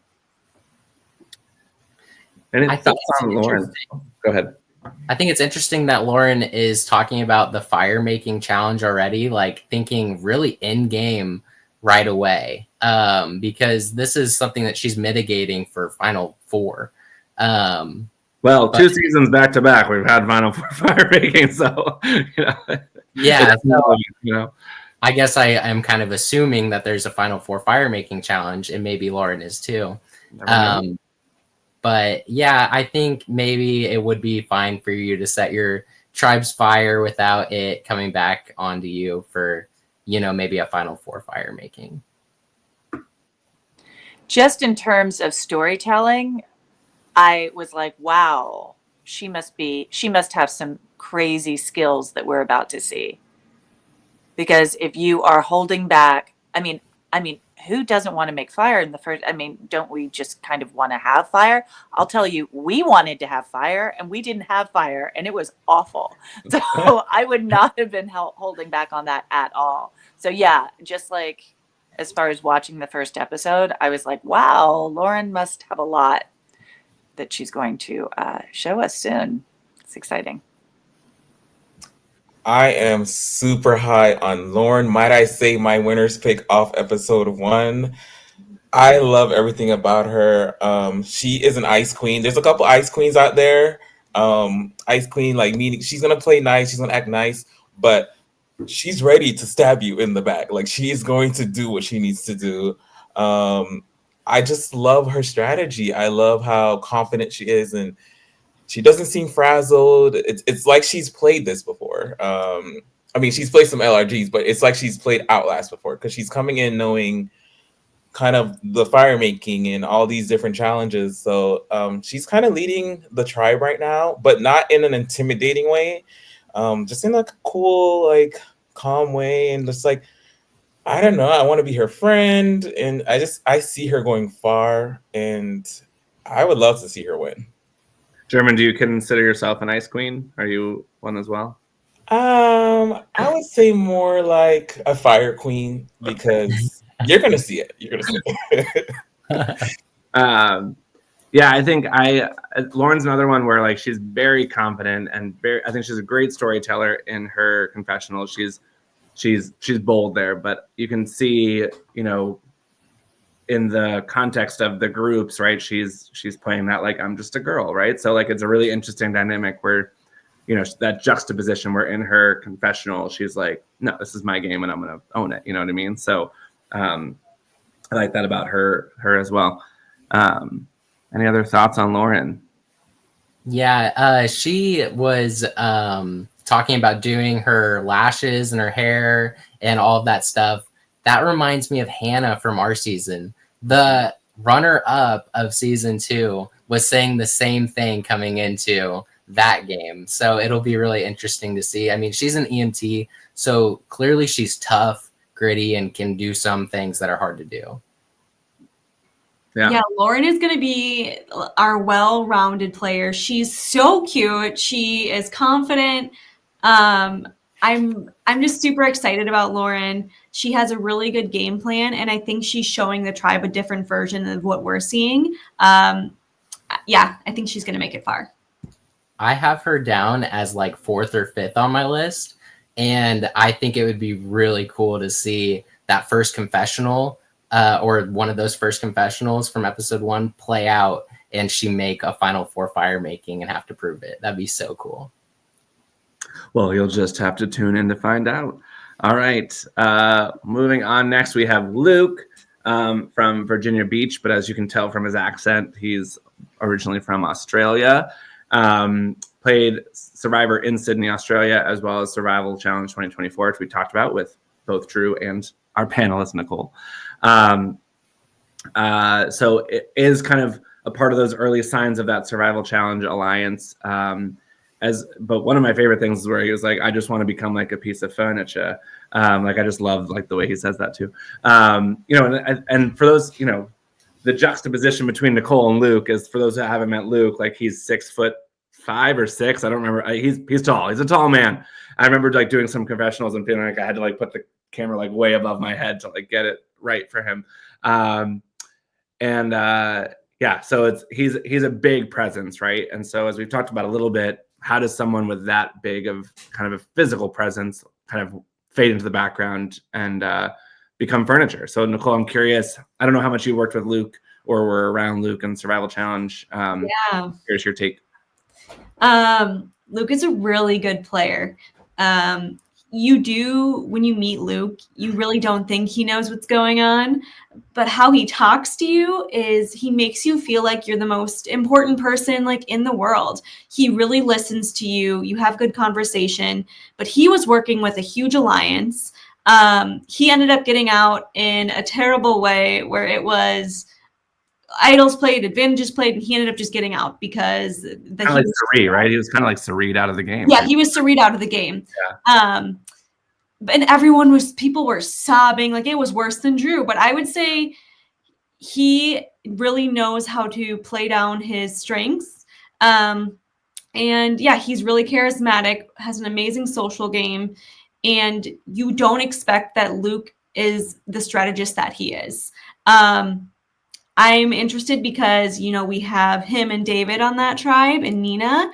I feel very confident those three will work together. But the thing about Luke is he has his alliances up front who you think he's working with, but he has like 4 alliances behind the scenes. So yeah, Luke is an amazing player.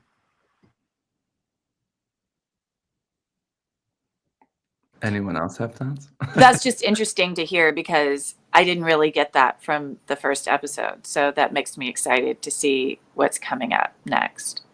I'm glad to hear that he allies with lots of different kinds of people. That's cool. Yeah, I like the lay low and to the point of being like furniture. It feels hard to do that in a small tribe. Like if this is a 10-person tribe, by all means, I think that's the best way to go about it. But I do think he has the gift of Kayla on his tribe, and so I think it might work anyways. But I just feel 7 people is starting to the point where like I think I want to be more active versus just kind of letting things unfold around me. I think if there's anybody who is that big physical competitor that is open in your face like that, that can mitigate it, I think it is Luke. He has a really good strategy. We hear about a good amount of his strategy for his long game plan. He's also a teacher and a bartender. I'm not sure how he has the energy for both, but that's a very diverse thing. That's social ability as well as, being that kind of like soft skills, like some of the more emotional behavioral stuff.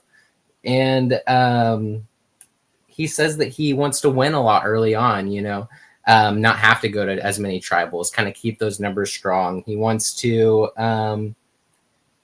head into swaps and merges and kind of take the back seat. He doesn't want to talk too much. He wants to become that piece of furniture.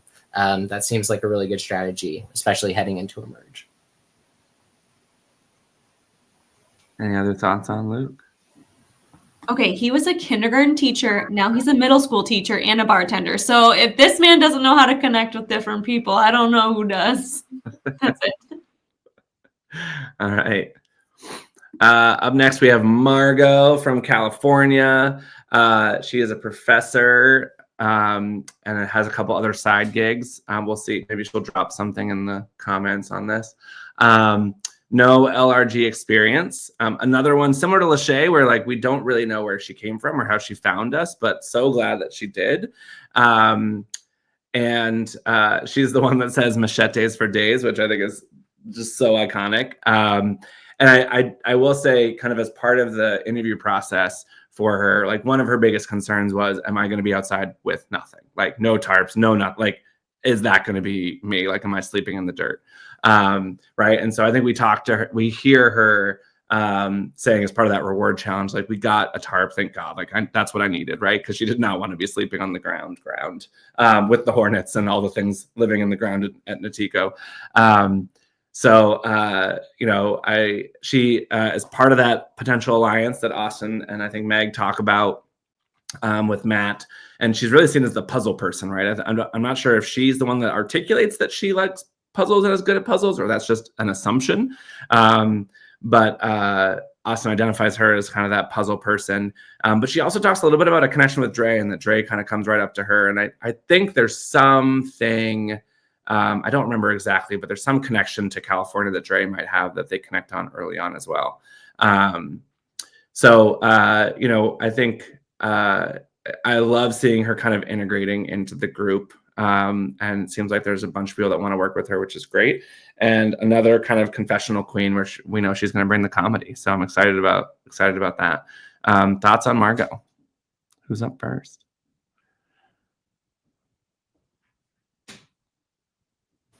Machetes for days. It's one of the funnest things to say. I love that quote so much. And they have 2 machetes, so it makes a lot of sense. They didn't get a whole lot else.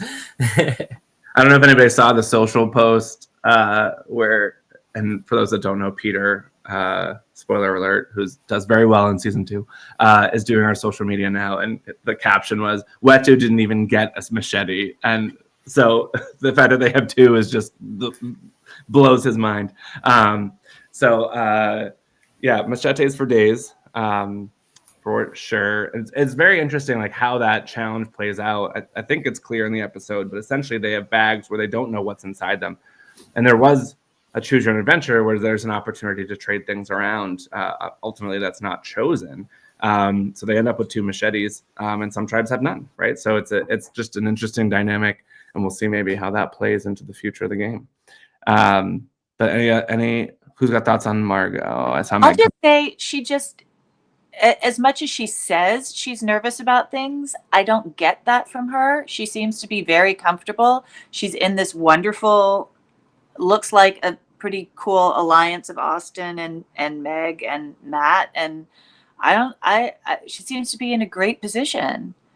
So yeah, the tarp, I guess, like, chilled her out a bit. Yeah, I love her energy. She seems very self-aware. And she does seem like someone that will connect with a lot of different people. I mean, she's already gotten brought into this alliance. I feel like we're going to be seeing that a lot as this game unfolds. People will be like, we want Margot in with us, just because she's a bubbly person, but she's not over the top. I really like Margot, and her confessionals are hilarious. I also love she talks about, like, this is the best camp. Like, this is going to be the best camp. I mean, besides the Hornets. But outside of that, this is the best camp. It's just, like, she just brings that funny thing, which I do think in these games, like, having someone that has that type of energy and that humor that's going to make these days pleasant and this experience pleasant as you kind of rough it is important. I think it's kind of maybe undervalued in a lot of ways. Like, I want to be around people that I'm going to enjoy and have a good time with, and it's going to laugh and, like, make me laugh. And I think that's something that I look for in games, before I retired, that I looked for. Yeah, I feel like there are a lot of nerves before LRGs, and then kind of like right as you're getting into the game. And then once the game hits, you're like in it and immersed in it, and you start getting really excited about everything. And you're talking to all your new friends, all your new castmates. And I think socially she's going to fit in really well.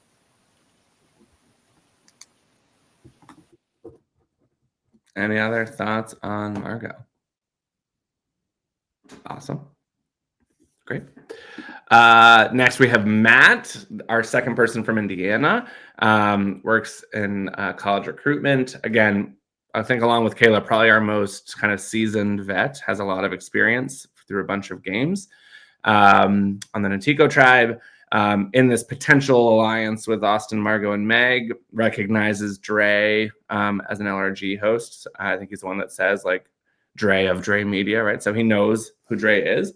And I think from my point of view, Matt's one of those, I always, when I'm editing, like, I find people that I think are going to be good narrators of what's going on in the story and, like, help tell the story. And I think Matt's one of those that, like, early on, like, for me has been helpful as a narrator to kind of help me tell the story and kind of cobble some pieces together. So I think he's just articulate in confessionals, and I think that's a testament to probably his experience. But has anybody come across Matt in their experience? Yeah, I played with Matt in Surviving Bloomington season 6. I don't know why you say 4 there. That might be my bad. Yeah, so I started this. I started in the Order tribe with him, and we swapped together. And then I was voted out, and he was the merge boot there. Matt was a really solid ally for me, someone I really enjoyed talking to and bouncing ideas off with. I wish I had realized I could trust him as much as I did earlier. I've been watching him play Survivor Indiana season 1, and one of the things that impressed me the most, I'm still episode 2 behind, is the risk, the calculated risks he's taken, where he basically flips at the merge, takes out a person, does great damage control, and just rolls it. And so his ability to pivot in a very fast-paced game to take actions that benefit him, I think have been impressive. And so I am very excited to see what he does here. I initially thought when I watched the episode that people weren't really talking about him, but he seems to be actually surprisingly ingrained in this tribe. He's in this 4-person alliance we've named. He's talking about Drew and Dre and connections he has with them. I think the only person that likely isn't being connected with Matt is Seth, and we'll talk about Seth when we get there. Yeah, so maybe ignore the season numbers on his LRG experience. Seems like I've maybe screwed all of them up. But headline is he has a lot of LRG experience. Any thoughts on Matt? I also know Matt. Matt is somebody that I met during my Surviving Bloomington game. He was working on prod, so he is somebody who behind the camera is, he's seen kind of how the productions of these things go, and he helps with the filming and things like that. So that's definitely in his wheelhouse, and it makes sense that he would be good for confessionals and things like that because of that. Matt is a friend of mine now at this point, and I think Matt is just somebody who is like socially and threat level wise, like he's super sweet. He's pretty quiet, but when he speaks, it's really wise and it's really kind. And Matt is somebody who, on a strategic level, he's pretty much as a 10 out of 10, like as good as you can get when it comes to strategy. So mitigating that kind of like threat level at the same time as having that really good strategy. He is a former winner, so we have at least one winner here in this cast because of Matt. And so because of that, because of what I've seen in the past, I think that Matt is potential winner pick for me. He's top 3. Meg, I do have to say, like, if there's one person in this cast that I feel like you would be like such at home with, it is Matt. Like, I feel like you have very similar vibes and styles to like how you play. That's just me. So if you ever come across him in games, I'm sold. Just what Jacob said alone, I'm like, I want to play with Matt. The cast is incredibly strong, Justin. I don't even know what's going to happen. This is crazy. Yeah, this is one of those casts where it's tough to see anybody go because there's so many good players and so many new players that are great, right? So like it's a very strong cast. We're very proud of it. And speaking of that, this is going to come out on the final day of applications for season 4. So please send in your applications because we want to continue the momentum of these great, amazing casts, people on the screen, as well as our entire season 3 cast and cast prior. Like we've been very, very lucky of the people that we've had involved in Outlast so far. So it's Matt is a great example of an amazing person that also comes to play as an amazing player.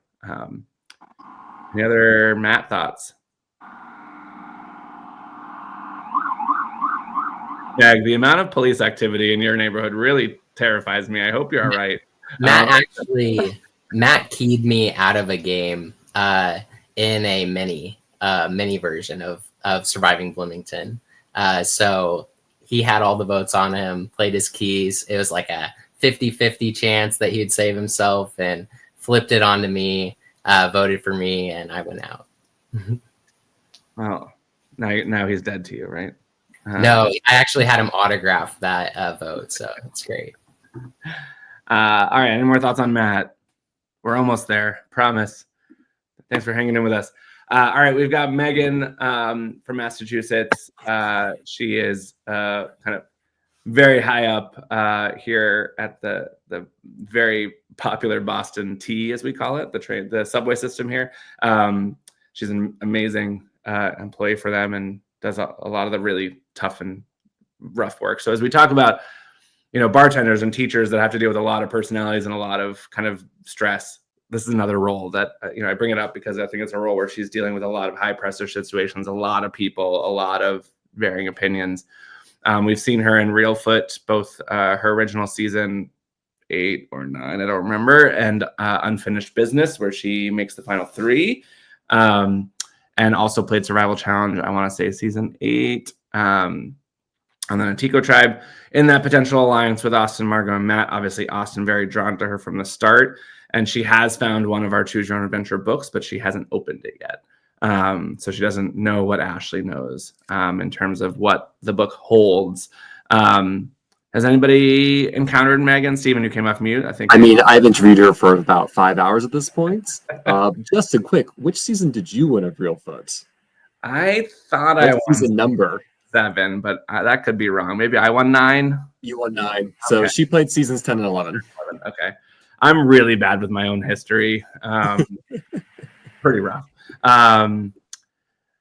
Yeah, and just on a personal note, Meg is on my softball team and a good friend of mine, and she's always been on our list for Outlast, but she's always kind of been like, I'll be your backup if someone bails very last second. I live in the area, I'll just come play, right? So this was the first season where I was like, all right, I want to get you off the backup list. I want you to apply for this season and be in the mix.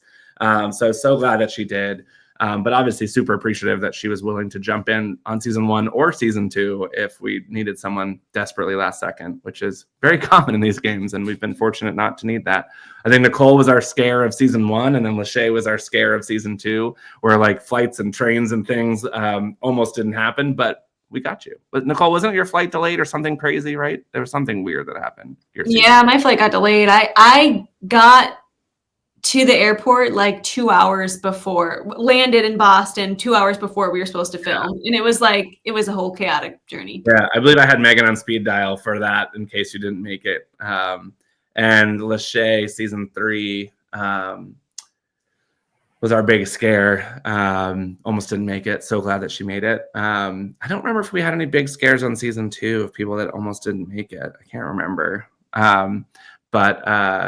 Yeah, so anyway, so super excited to have Megan in the cast. Steven, any thoughts on kind of Megan as a player of your millions of hours you've interviewed her? So many thoughts. It's really exciting to see Megan come play Outlast. I think Megan is a very fierce physical competitor. I don't think that's something that's anyone's going to not expect seeing her, but she is a very solid competitor, and I think she can play both from the top and the bottom from her Reelfoot seasons. I've seen her in minorities, I've seen her in majorities. I think her one weakness, which Megan acknowledges, that the social game is not her bread and butter. Let me rephrase. She plays a great social game, but she plays a very tight social game. She's really good at building up strong bonds with a smaller group of people. And I think her challenge is with a larger alliances and larger relationships, which is why she says, I'm looking for someone with social skills and energy to fill that in for me, right? That's how she's signing Margot as that player. So I think it's really smart of her to do so. I feel like the best way to build a rapport with Megan is you're not going to go just sit down and chit chat with her. Go just kind of spend time with her, help her.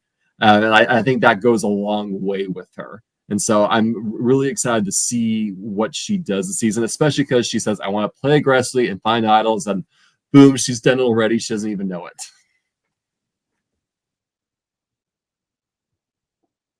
Anyone else? First female winner of Outlast, possibly. This is my winner pick. Megan just has strong vibes.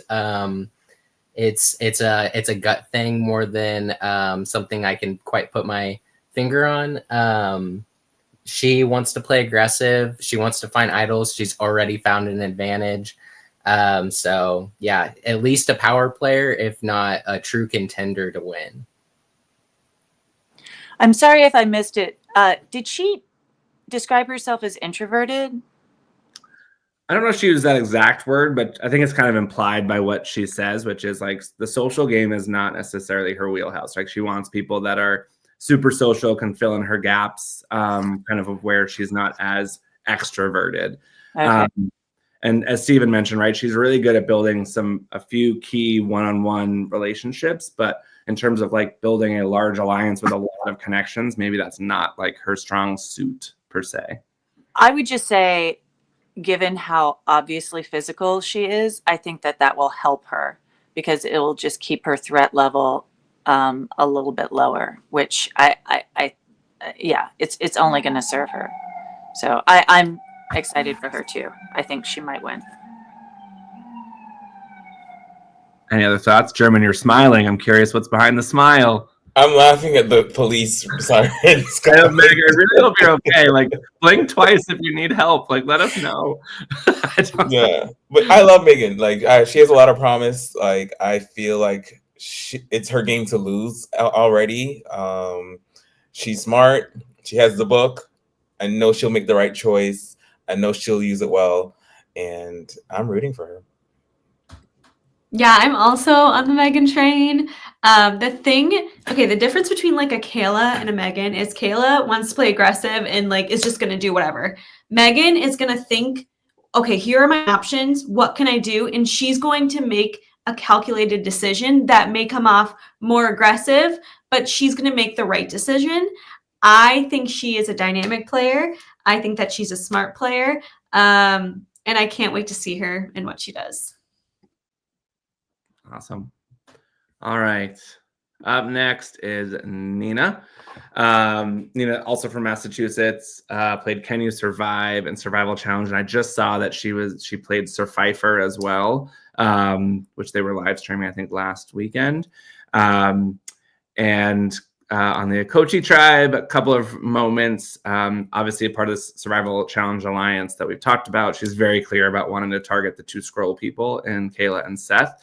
And I don't know if people recognize it, and I'm so sorry, Nina, if you're mad at me for including it, but she's the one that takes a little bit of a tumble towards the end of the reward challenge, which I found hilarious, but also hilarious. But like how quickly she gets back up and just keeps going is like what really impressed me, right? Like she thuds, and then she just up and goes, right? Like and that was, I think, really impressive. So hopefully you're not mad at me for including it, Nina. I think it was both funny, but also really impressive to see you kind of shoes. Well, it's shoes and also the millions of roots and things throughout the woods of the Outlast world. Yeah, so thoughts on Nina. Has anybody played with Nina or come across Nina in the world? Okay. She was on production when I played Can You Survive? So I'm just in awe of her. Yeah, and when I saw that she was playing this, also, oh my goodness, to hear what she was saying about Kayla, I'm like, oh no, does not bode well. One thing that made me laugh is Nina says, I want to make the least choices possible to not be blamed for things. Like, oh, this is the wrong season for you if that's the case.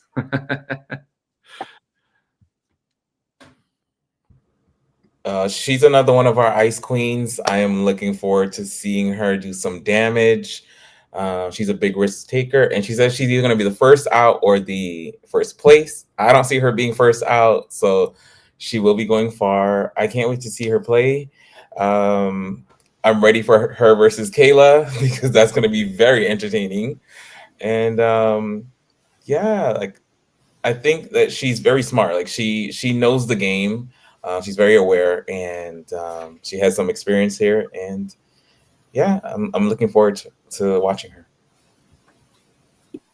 Yeah, Nina says she's a daring person that has nothing to lose. She's ready to take some big risks.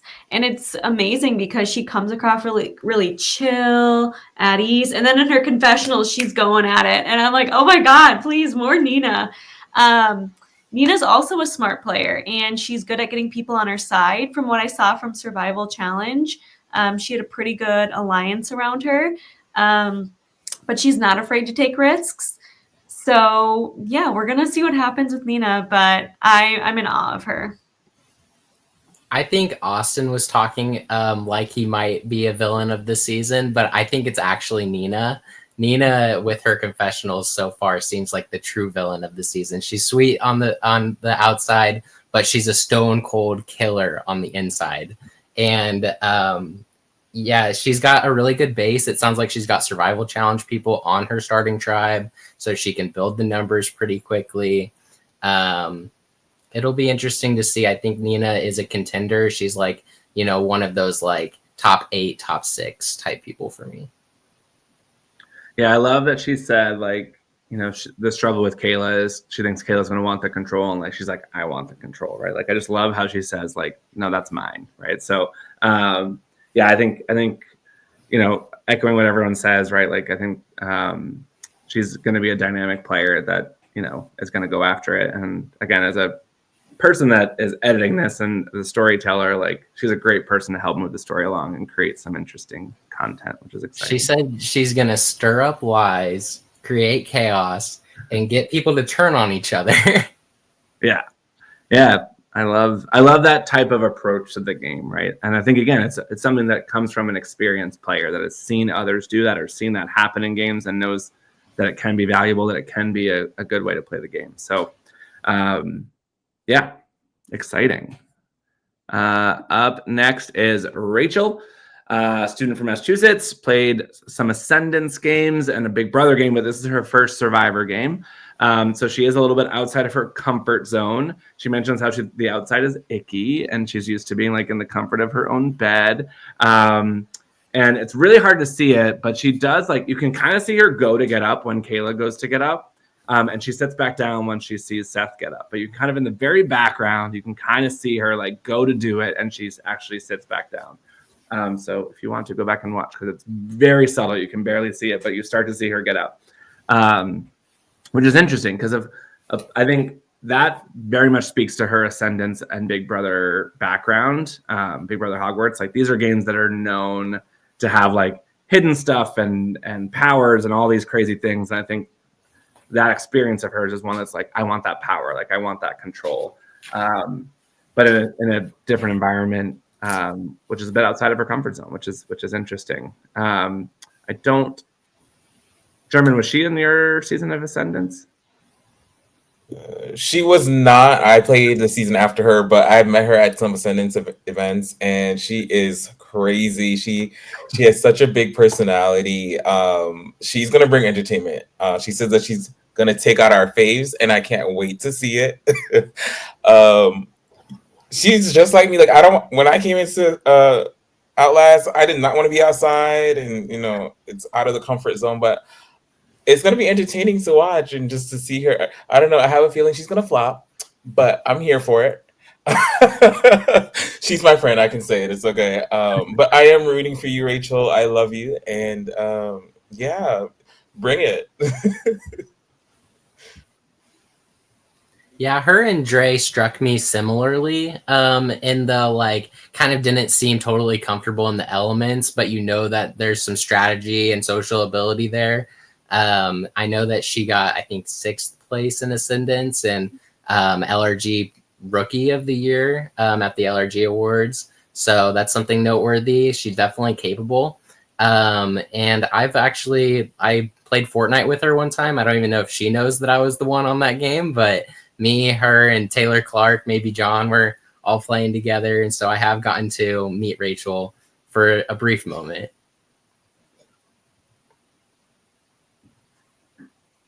Anyone else? All right. Moving on to Seth. Seth is from Arlington, Mass. Photographer. I think he does a couple other things too. I want to say he's also has some teaching in his background, but I can't remember. First LRG on the Natiko tribe. He is one of the folks. He takes the second scroll right after Kayla. Makes the 3 tribe choice. You can see kind of in the scramble portion, like, he immediately gravitates to Austin. I think Austin says, like, Seth said he wants me, and I said I wanted him back to back, right? So, or back, right back. And we found out he likes to cut trees. And the other thing that I will say is, and we'll kind of see this as the story unfolds a little bit, but you might have noticed his shirt is about epilepsy, and he does have epilepsy. And so bringing that into the game, again, we obviously got it cleared, and his doctor said it was okay. But, we had, again, as we think about like diversity within our cast, like that's something that's really important to me, is representing all communities. So Seth coming in with that as part of his story, I thought was really interesting and really exciting. And, obviously, as long as everyone is safe, we love those types of stories. So that was, really interesting to have as a part of the mix. And obviously our medical staff on site was keeping a very close eye and making sure everything was copacetic. But Seth is obviously a focus of the first episode, as he is one of the scroll grabbers. So I'm going to ask a similar question. 2 tribes, 3 tribes. What do we think? We talk about it a little bit on the scroll that he reads, but I think the pros and cons with 2 tribes is a lot more people around you, shields, but a lot more people. Like, it can cause a little bit more chaos. There can be there's a lot more variables in the mix, right? So if let's say it's 2 tribes of 10, right? That's 9 other people to keep track of in terms of relationships and what's happening. That's a lot, right? It's a little easier for you to hide, but there's a little less control because you need a much bigger group for a majority. 3 tribes, less places to hide, but second place can keep you safe, right? Like, you don't have to win every immunity challenge. You can just get second. So there's a little bit more safety there, but there's less place to hide, right? Like, you are in a smaller tribe, and if you don't get into that 4-person majority and out of 7 people, it's harder to escape. So I'm curious. I'm going to go backwards. I don't know. Steven, would you pick 2 tribes, 3 tribes, and why? 2 tribes, because I've yet to be voted out from a 10-person tribe, but boy, I get killed in 6-people tribes. So I would go larger. I would accept sacrificing 16% chance of winning immunity for a larger chance of scraping through tribal councils if I go. Oh, Steven with the numbers. I love the stats. Jacob, how about you? Yeah, I'm in the same boat. Starting out early in the game when you're just meeting people, usually the tribe's looking for a unanimous type decision. So hopefully that's not me at the beginning. A lot more places to hide. When you're in a starting tribe and you don't have any impressions of people and you're relying on yourself to be able to gain a majority right away off the bat with those strangers, all it takes is one person to flip and change their mind and want to say, I want to work with this person more instead, or whatever that means. So I'd much rather swap into 6 players than start out with 6 players. Meg, how about you? Small tribe, big tribe. What are your thoughts? I'm going to say big tribe. I'd rather 2 of 10. It just gives you a better chance to get a lay of the land and to really choose who you want to work with instead of kind of being forced into it. Nicole? Yeah, I started off in a tribe of 5 last year, and it was the worst. That is crazy shit. I don't know how survival challenge, yeah, and we went to almost every tribal. So anyways, aside from that, you just have less, even if you find your core 3, all of a sudden you have to vote that person out.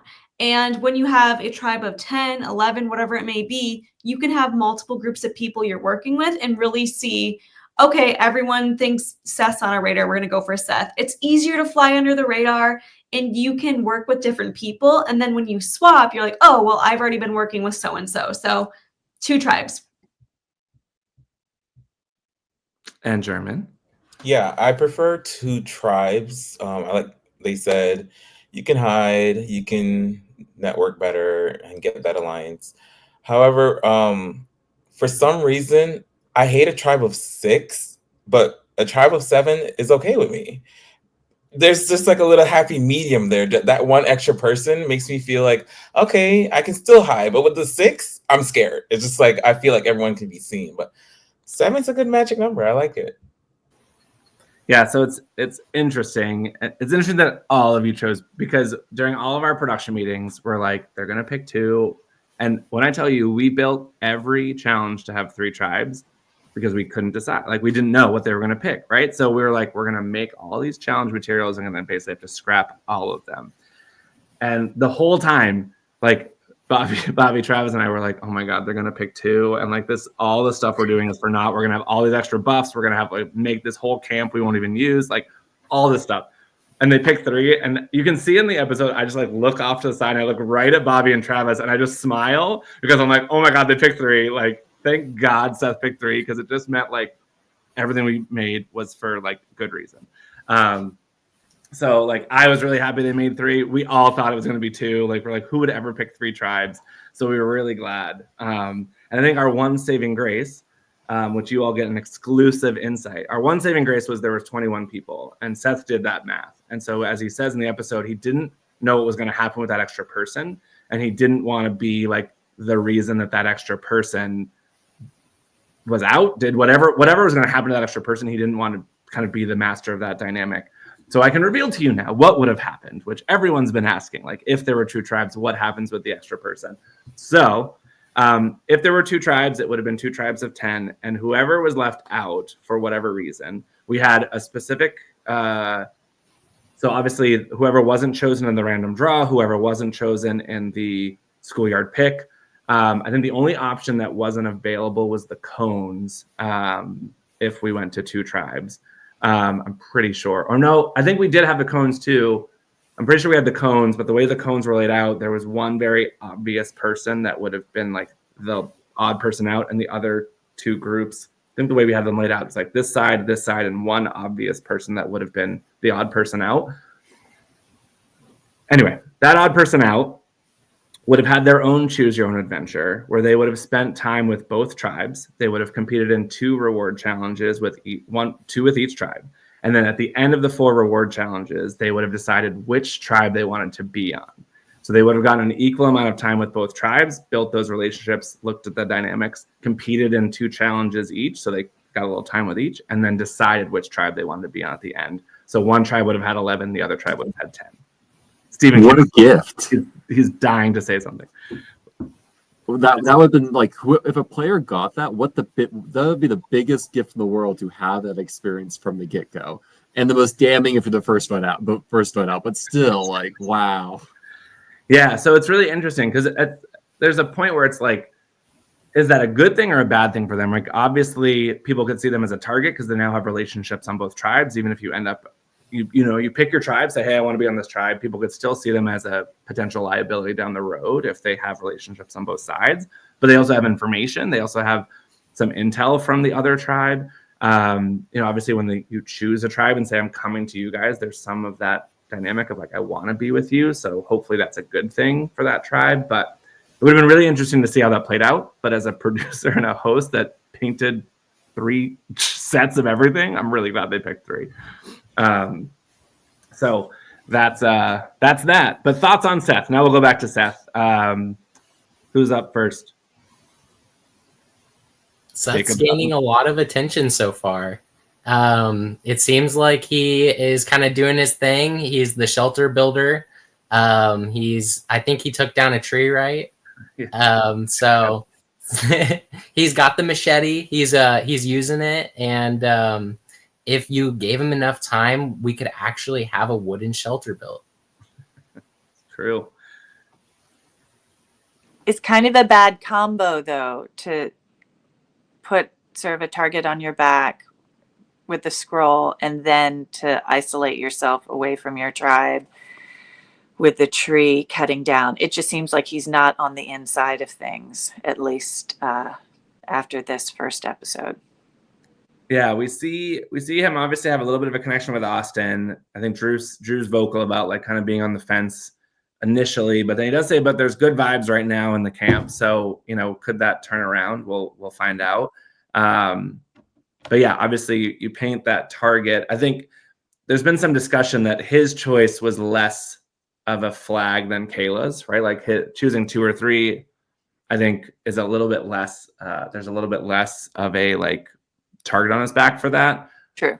Yeah. It's a little bit less of a tricky decision. But he still like got up and took a scroll, right? So he's at least, and what's interesting, as we said before, is he has no LRG experience. So he doesn't know what that is like. So I think it takes a lot of guts to get up in a game you have no experience in and grab a scroll. So I thought that was interesting that a kind of a person without that experience would take that risk.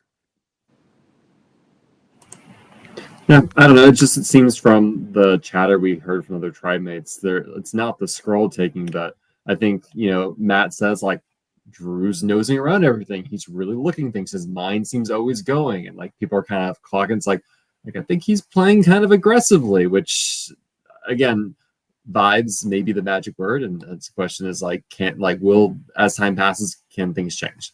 But I think it feels like he's in the most danger from what we've heard from how people have been networking so far on this tribe.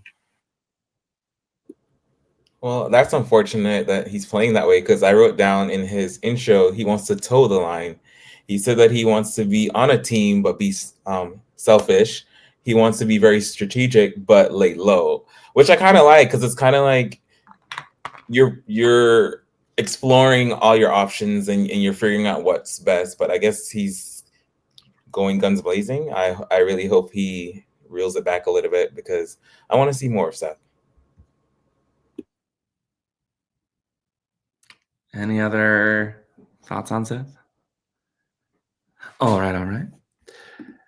And last but not least, thank you all for sticking in with me for a little over 2 hours now. But last but not least, we have Steven, who's on Turloose. Steven's a very strong name, very, good in the LRG world. There's a lot of great Stevens out there.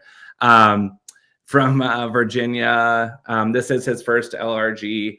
And kind of talks about kind of loving everybody on his tribe. That's kind of, all good vibes. Would be really hard to vote anybody out. I think he has a quote around like, he's a little worried about doing something stupid early on to kind of put himself on the outs.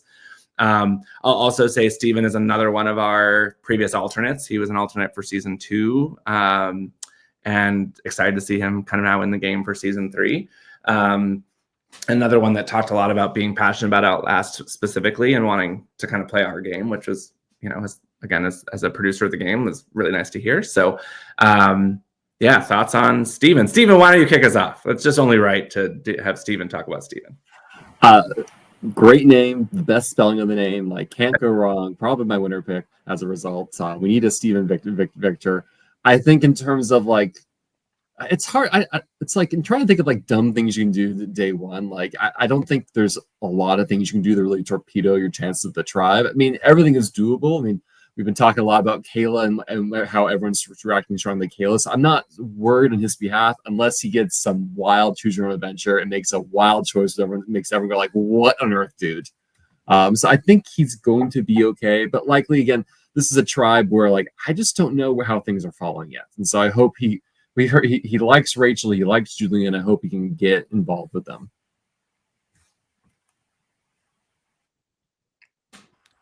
Yeah, there are really no solid lines in this tribe. What worries me is Lauren said she doesn't care for Steven, and she does kind of seem like the powerhouse right now. But that being said, Steven has a good head on his shoulders. He seems savvy. He has a good strategy going into the game. He's a teacher, so he's patient, knows how to connect with people. We didn't see a lot of Steven or really get to see what he was thinking. But yeah, I'm interested to see how he maneuvers himself in this tribe, because nothing seems set in stone yet. And I feel like there are a lot of different people he can connect with. I wrote hiding villain, but I can't remember why I said that. Did he say that? He said it in his intro video. Okay. Okay. Well, that's exciting. Maybe that'll happen. Anyone else? I think villain and just being cutthroat kind of can coincide together, but like there's a certain aspect of like confessionals and being a villain in confessionals as well, or doing something like crazy. But Steven's somebody that I'm actually really interested in. Yeah, he's a teacher. I think that brings really good skills into the game. He, I think, said that he likes Julian, and he also likes Rachel. It will be interesting if maybe Lauren doesn't quite accept him, if Julian's kind of pulling more towards Lauren. Steven is somebody, I heard something. I don't know if I'm allowed to say this yet, but it's very simple. It's very vague. He apparently he's digging up a rock in the woods somewhere at some point. And I just want to say, I want to be digging up a rock with Steven in the woods. If I was on this Outlast season, I would be right next to him digging. Jacob, is this your Trey? Is he gonna tank your game? Is that what's gonna happen? Yes. Yeah, Steven's my Trey. You'll see it in an upcoming episode where Steven does fall in love with a rock, and we'll see what comes of that.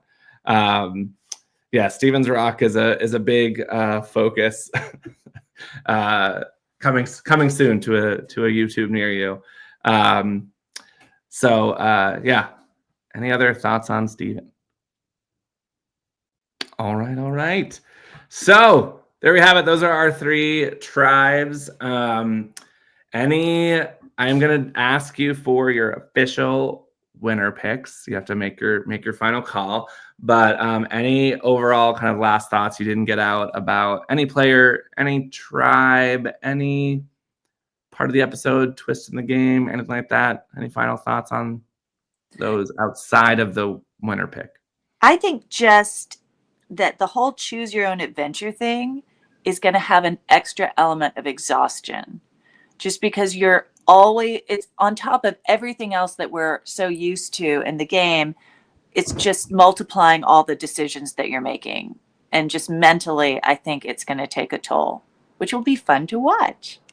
Yeah, I think it's interesting because, you go into these games with some sort of expectation. And when those expectations are fully lifted and you know that like those decisions are being made during the game, there is like an extra sense of anxiety of like, is it going to be me? Who's it going to be? What are they going to pick? Right? Like typically, like there will be swaps, there will be merges, there will be certain things, but like now you don't know, right? Like all those expectations are taken off. And so there is an extra level, I think, of stress, which is then therefore an extra level of exhaustion where you're just like constantly having to think about those things. So, which was all by design, right? Like we wanted to create that element of chaos and exhaustion for sure. Cool. Any other thoughts? I've kept you long enough. Let's do an official winner pick. I'm going to start at the top. We're going to start with Jermin. I mean, this is not fair. We've only seen one episode, but Got to do it. I really like Lauren, Dre, Megan, and Caitlin, but I'm gonna pick Lauren as my winner pick right now. Lauren. All right. Lauren. Jermin's locking in Lauren. Nicole. I'm also between Megan, David, and Luke. And I think I'm going with my gut here, and I'm going with Megan. I think we're going to get our first female winner this season. All right. Meg.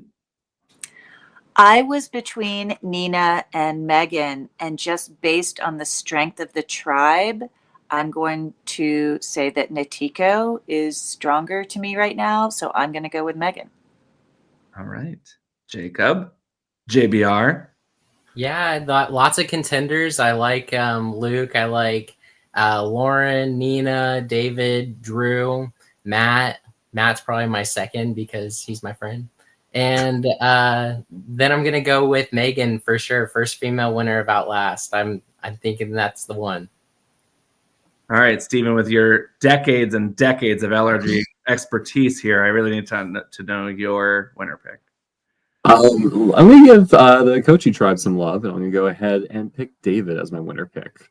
And again, there's a lot of good contenders out there, but I think there's a lot of new players. I think I'm going to be biased for someone with a little bit more experience, especially with how this twist is being deployed. I think David's going to be in a very solid place as his tribe implodes around him. So looking forward to it.